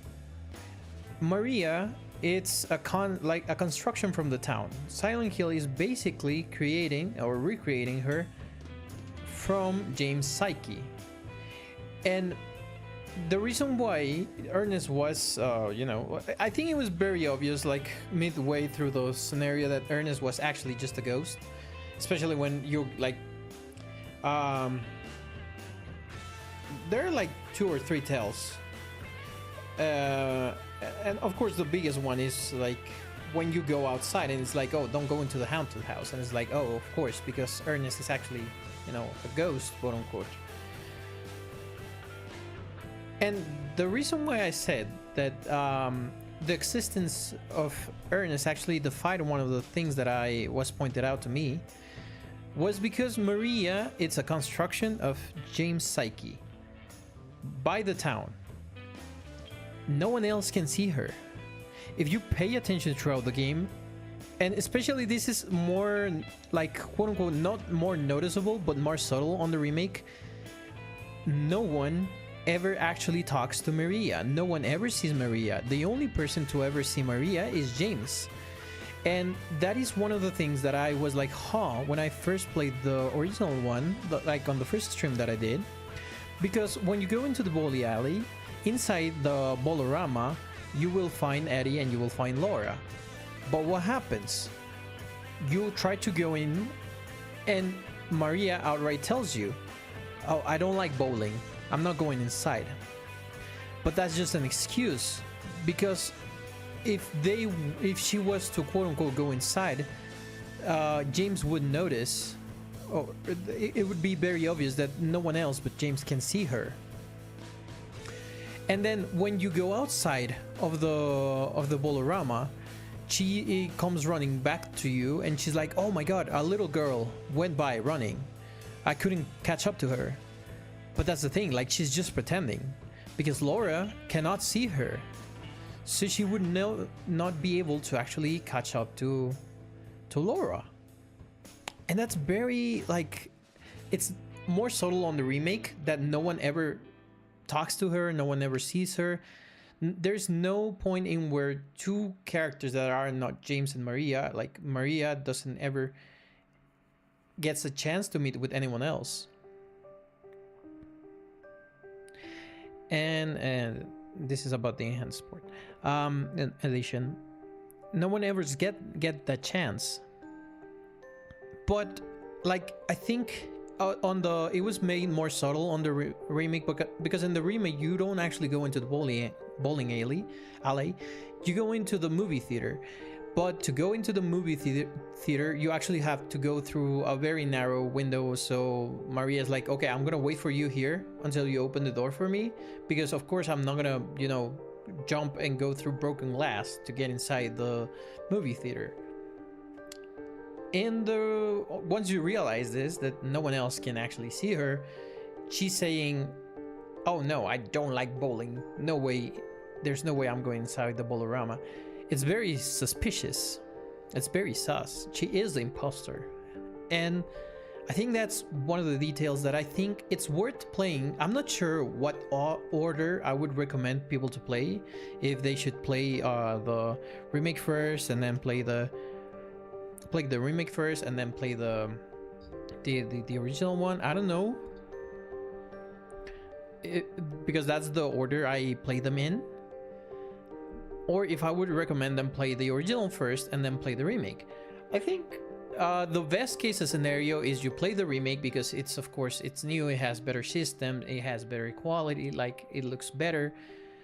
It's more easy to digest, and then you realize how much you love the game and you want to actually go through the original. I think it's one of the best case scenarios, unless you're already like very into horror games and you want to experience the original first. That's perfectly fine. But I think going from the remake to the original one, it's a very good way to experience the game, because you notice some things that are like, oh, it's more obvious in the original one. It has more dialogue. However, I say there's more dialogue, but at the same time there's much less text on the original one over the remake. Because, for example, on the remake you can actually find some files that tell you that there was like an outbreak in the prison. Okay, 45 minutes. I saved 7 times and I got 34 items total damage. What rank did I get? There's no rank on this one. Okay.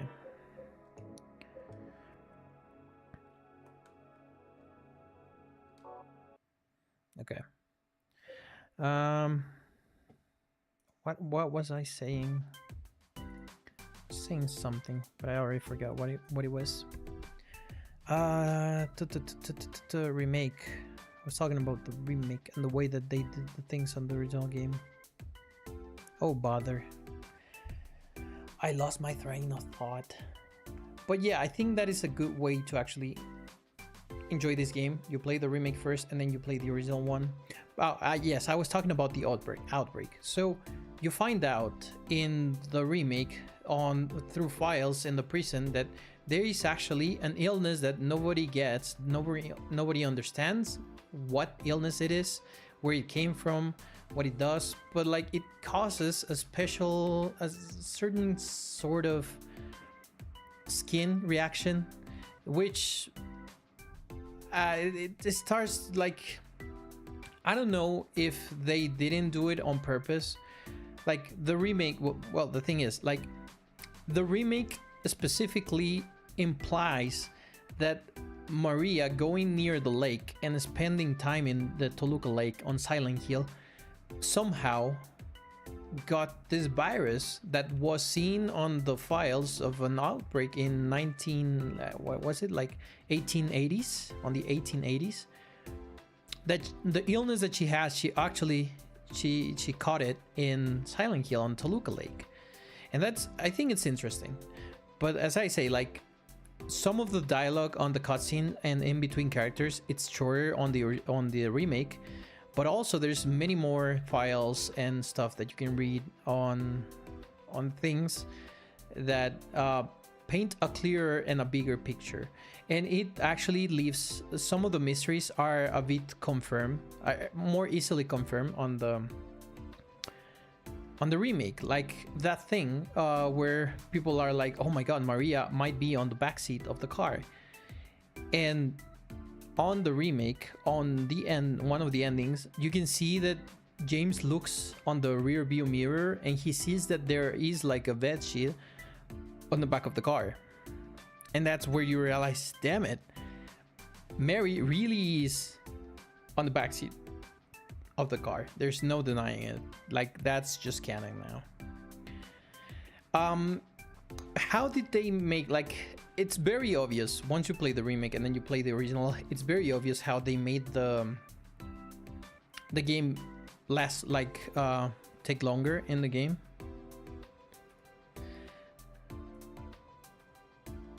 And it's like literally what they did is that there are many more sections that you can enter. There are many more puzzles, of course, the enemies, but that's the thing. Like, the most important thing is that some areas in the original are like alleyways. Literally, you open one door, there are like 3 doors lined up, and only one of them you can enter through, and that's the only one that matters. On the other hand, on the remake, you might open 2 or 3 of those doors, and one will contain a puzzle, the other one might contain items, the other one may contain like a way to go to the next section in the map, because you have to find the key items to that puzzle that you found on the first door. And that's how they make the game. they make it way longer. The game, this one, it's quite short. They removed okay, there it is, Eddie, the white van, and Laura. That's how you know that Eddie drove that white van. And that actually, no, I thought that, I'm not sure if Laura hit on the van or they just hitched like a ride with Eddie, that she was like, oh, are you going to Silent Hill? I need to go to Silent Hill, and whatever. And that's how they made it to the town. Now, here is the thing with the motivations with Maria. Maria, as she said, I want to avoid pain. She doesn't like pain. She doesn't like being alone. So many of the things that she actually does in the game are to prevent, like, she's trying to convince James that he shouldn't, she's trying to seduce James in a way to be with her, because she doesn't want to be alone. She doesn't want to suffer. And that's the reason why she transforms into Mary on the bed on the boss fights, because that's her last resort. Like, you're not leaving this town. And I think that's very cool that they, like, it might be very outspoken. They are putting it like very front center, like she's saying it. There's no subtlety there, but you can tell all of the motivation. Yeah, you can tell all her motivations from that. And there's actually one little detail that it's also interesting, because let me see if I can find a moment in my VODs. This is one of the last things I want to look at. You could, like, okay, I'm gonna mute this, and I'm gonna mute this. I'm just gonna find it. It was, wait, no, we find Maria after the apartments. Here. Okay. See? Feel how warm I am? More tamaception You're for really you. Not Mary. I told you. I'm Maria. Sorry. I was confused. Where are you going? I'm looking for Mary. Have you seen her? Didn't you say she died? Oh yeah, 3 years ago. But I got a letter from her. She says she was waiting in our special place. And that's here? Anyway, I haven't seen her. Is this your only special place? This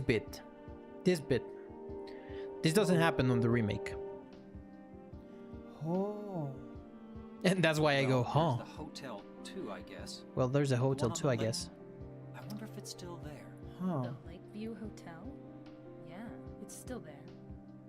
So, the hotel was your special place, huh? Okay, so the reason why I went huh there is because in the remake, he doesn't remember the hotel at all. He doesn't know about the hotel until the very end. Like, you only remember about the hotel after you beat the prison. And it's very important because in this scene, what they did is that James is trying to remember something that he forgot. He cannot remember what it is. And when he's about to look the way that he's like, okay, I have to leave. And he turns towards where the, like, if there was no mist, there was no fog, he turns toward a place where without the fog, he could clearly see the Lakeview Hotel. And what does Maria do? She literally stands, like, she moves herself in between James and the Lakeview Hotel, because she's trying to avoid him remembering the hotel, because she's trying, as I say, to like replace Mary. Basically, she wants him to pick her, and that's a very subtle approach to the way that happens. That is great, because as I say, like, James is like, well, where is our special place? Yeah, it is absolute cinema, basically. She's like, where's our special place? And then he's about to look on the direction of the hotel, and Maria stands in front of him, and she's like, oh, well, actually, I know of another place. Do you want to go there? And of course, that whole section, the thing with the other garden, that's unique to the remake. There's nothing like it on the original one. But yeah, that was very interesting, and that's the reason why I go, because I didn't expect them to just bring up the hotel. They were like, oh, the hotel, yeah, definitely.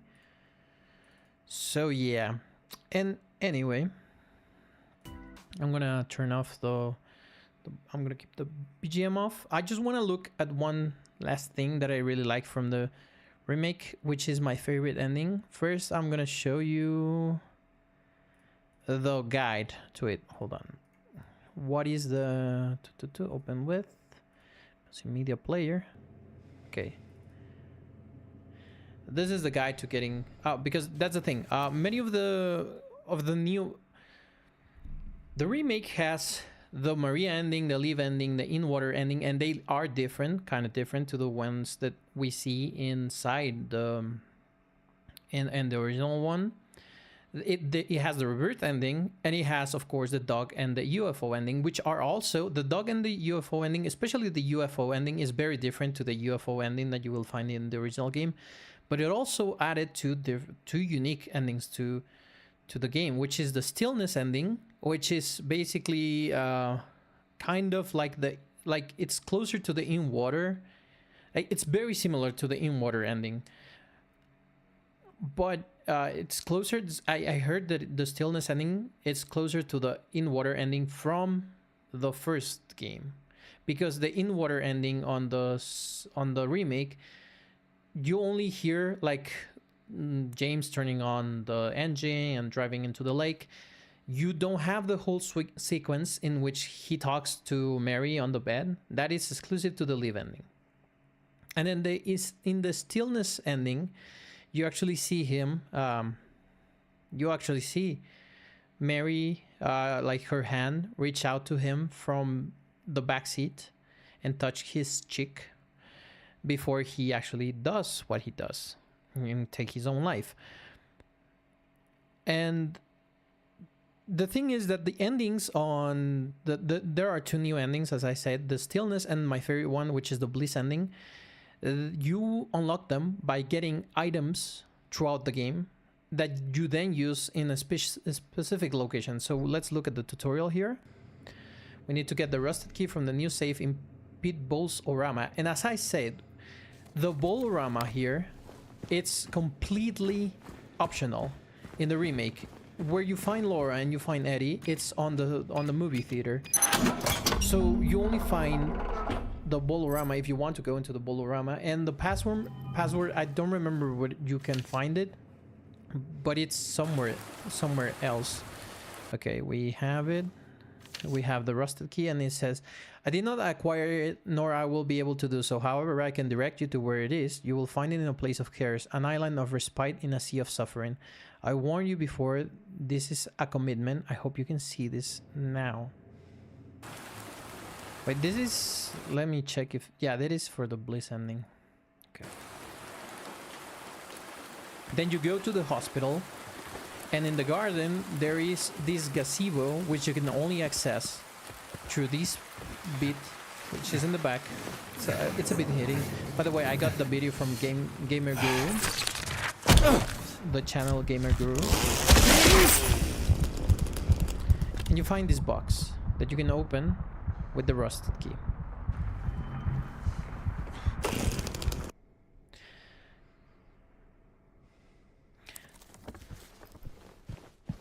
And those items, like those endings, for example, the dock ending and the UFO ending and this one ending, you get them by using a certain item in the room where you watch the videotape with Maria.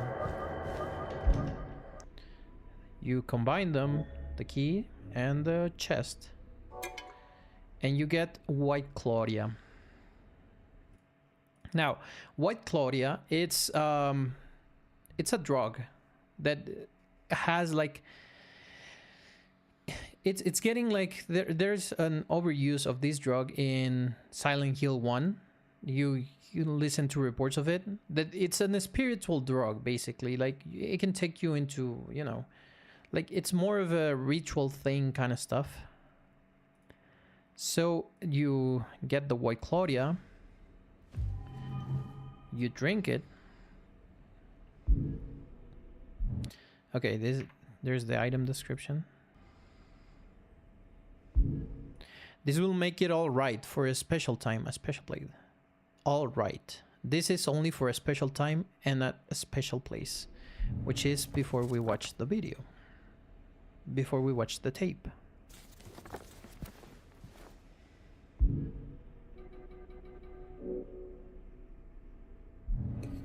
I don't know if you can drink it before. I think you can't. I think you can only drink it here. And then you, of course, do the videotape. So I'm gonna change videos to the actual ending. There it is. And this one I got from Gamer Spray.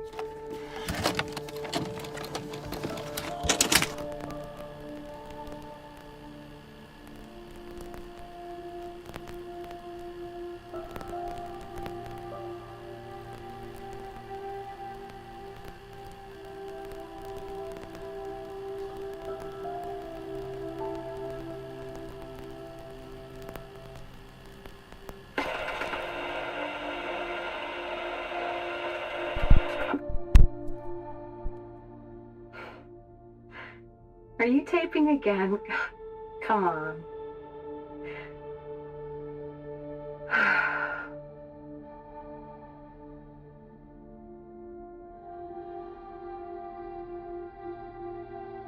don't know why, but I just love it here.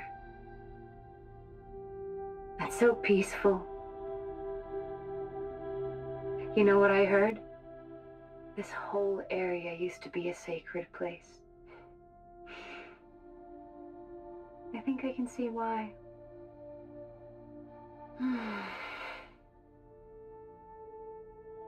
It's too bad we have to leave.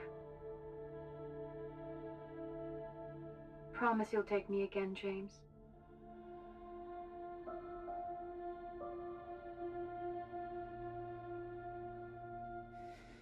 I promise.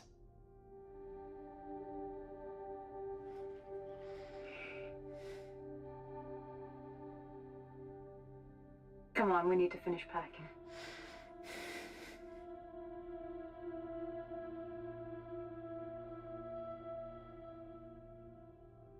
James, honey, did something happen?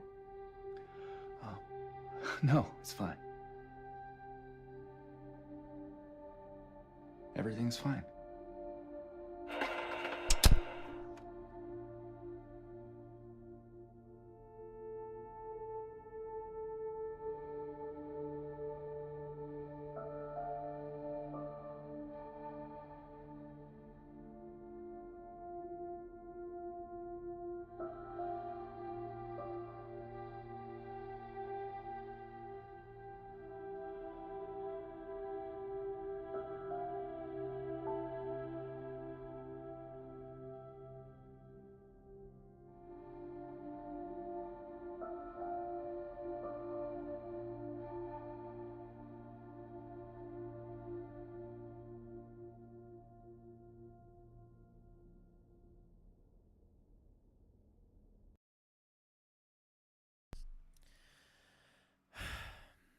I love that ending. And yeah, like I really like the background music that it has, and I think it's a very bittersweet ending. It's, you could take it in a way like a happy ending, but at the same time it's very bittersweet. And you have to take into account the fact that for me it was like I went through one of the first playthroughs, and it took me like 13 hours, and then I was kind of like, I felt this an itch that I needed to scratch. Like I thought like, do I really, I normally don't replay games because, well, why would I replay a game when I can be playing something else, something new? But I felt an itch, and I was like, well, I'm just gonna get one ending. I'm gonna get one ending, and I picked up one ending. At first I picked the stillness ending. I was gonna get the stillness ending, and it turns out that you can only get the stillness ending if you get the in water ending first. That is the only way for a key to appear, a very specific key. And I didn't get the in water ending. I got the leave ending. So I was like, oh well, I cannot get this ending now. And I was like, well, I'm gonna try and get the bliss ending. I didn't know what happened in it, and then I was just like, oh, I'm gonna get the bliss ending.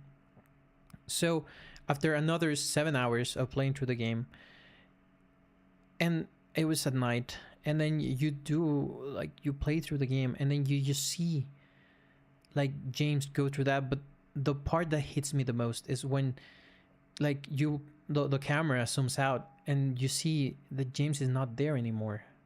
You see the reflection of the couch he was sitting on, and it's empty, and it's so beautiful. It's haunting. I love how haunting it is.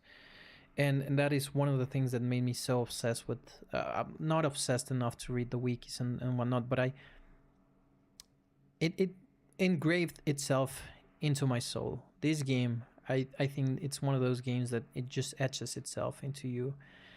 And the remake, it's beautiful. It's fantastic. One of the comments that I heard, that I read, was that the bliss ending makes, like, it's as good enough. It's good enough to be like an ending that Team Silent could come up with. That it makes honor to the original Silent Hill game. And I think it is. I think it's an ending that it's very smart, and it's well thought out, and it's beautiful. And yeah, I keep thinking about that ending. I think about that ending very often, and I even rewatch it sometimes. And I listen to the BGM on Spotify, because you can find all of the background music, all of the original soundtrack for Silent Hill on Spotify, and it's just captivating. It caught me off guard how much I would like. I liked that ending. I didn't expect to like it that much. But in the end, I'm happy that I did that second playthrough, and I think that's the most important part. But anyway, that's everything for this stream. I hope you liked it. It was just, looking a bit on the different endings and talking a bit about the different things that you can see in the game, and the difference between the remake and the original one, and pointing some things out that I noticed throughout the game. There were more things, but I forgot some of them that while I was playing through the game. I was like, oh, okay, so this is different. Oh, this is more obvious here. This is different there. But yeah, I hope you like this, and well, this is about it for today. The ending were nice, yeah. In no way, shape, or form, I think that it's nowhere near to being like the canon ending. I like the leave ending. People say that the stillness ending I'm sorry, not the stillness, the in-water ending makes more sense. But for me, that is my personal favorite. And it was nice that you explained and pointed out a lot of things. Thank you, yeah. But yeah, for me, the in-water ending, like, it does make sense, because, like, you see James being very, like, bold throughout all the game. Like, he doesn't care about himself anymore, and he's only in this mission to rescue Mary, essentially rescue her, find her. And so yeah, the in-water ending makes sense, especially because he drowns, and many of the things that you notice on the other side for James is that there is water damage, right? Like, there is rust, and especially on the Lakeview Hotel. After like the other side, Lakeview Hotel, it's flooded, it's filled with water. So yeah, it makes sense that the in-water ending, it's the right ending for James, but he's basically going through purgatory currently. And the thing is that in the remake there is a special Easter egg that took some time for people to come together and someone find out the answer. But there are basically Polaroids with phrases behind them, and they are numbered from 1 to 26. I think that was the case. The thing is that in every single Polaroid, you could find like a number, and then you could see what letter was highlighted on that number. Like, for example, if it was number 5 and the word was "I have a lollipop," then it was IHAVE. The E was the 5th letter. That was the letter that you would use, and it spelled out, "You've been here for 20 years." So now it's a question whether it's a time loop, because if you paid attention, there was a lot of bodies and corpses, and all of them look like James. It's more obvious on the remake, and there are notes that you find written here and there, and those notes are actually written by James. And that there was actually one bit where I was like, oh my god, I think I should have looked at this note way earlier in the game. After we beat the hospital, and I find the corpse of James, and he has, well, the corpse of James, it's supposed to be a random corpse, right? Or you're supposed to think that it's just a random corpse, and it has a note in it, and it's like, oh, this time I'm gonna do this, or I'm gonna be more cautious of this, or they are like this. The one that talked about how the monsters of Silent Hill, they prey on people that because we depend on the light. They are meant to be like, they follow light and sound, and so they prey on us, basically. So those notes are actually left.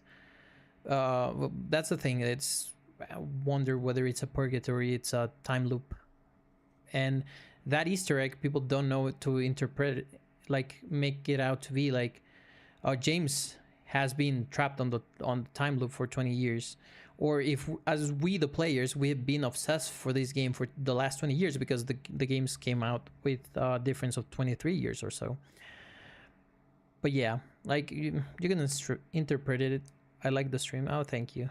You can take it one way or the other, whether he's in purgatory, whether it's a time loop, whether it's just a single event in which he actually goes through it, and he either finds pleasure and closure, and you get the leave ending, or he realizes that, yes, well, I'm too depressed to go on without Mary, so I'm just gonna take my own life. And yeah, like, but for me, like, even though it's one of the extra endings, to me, for me, it's the bliss ending.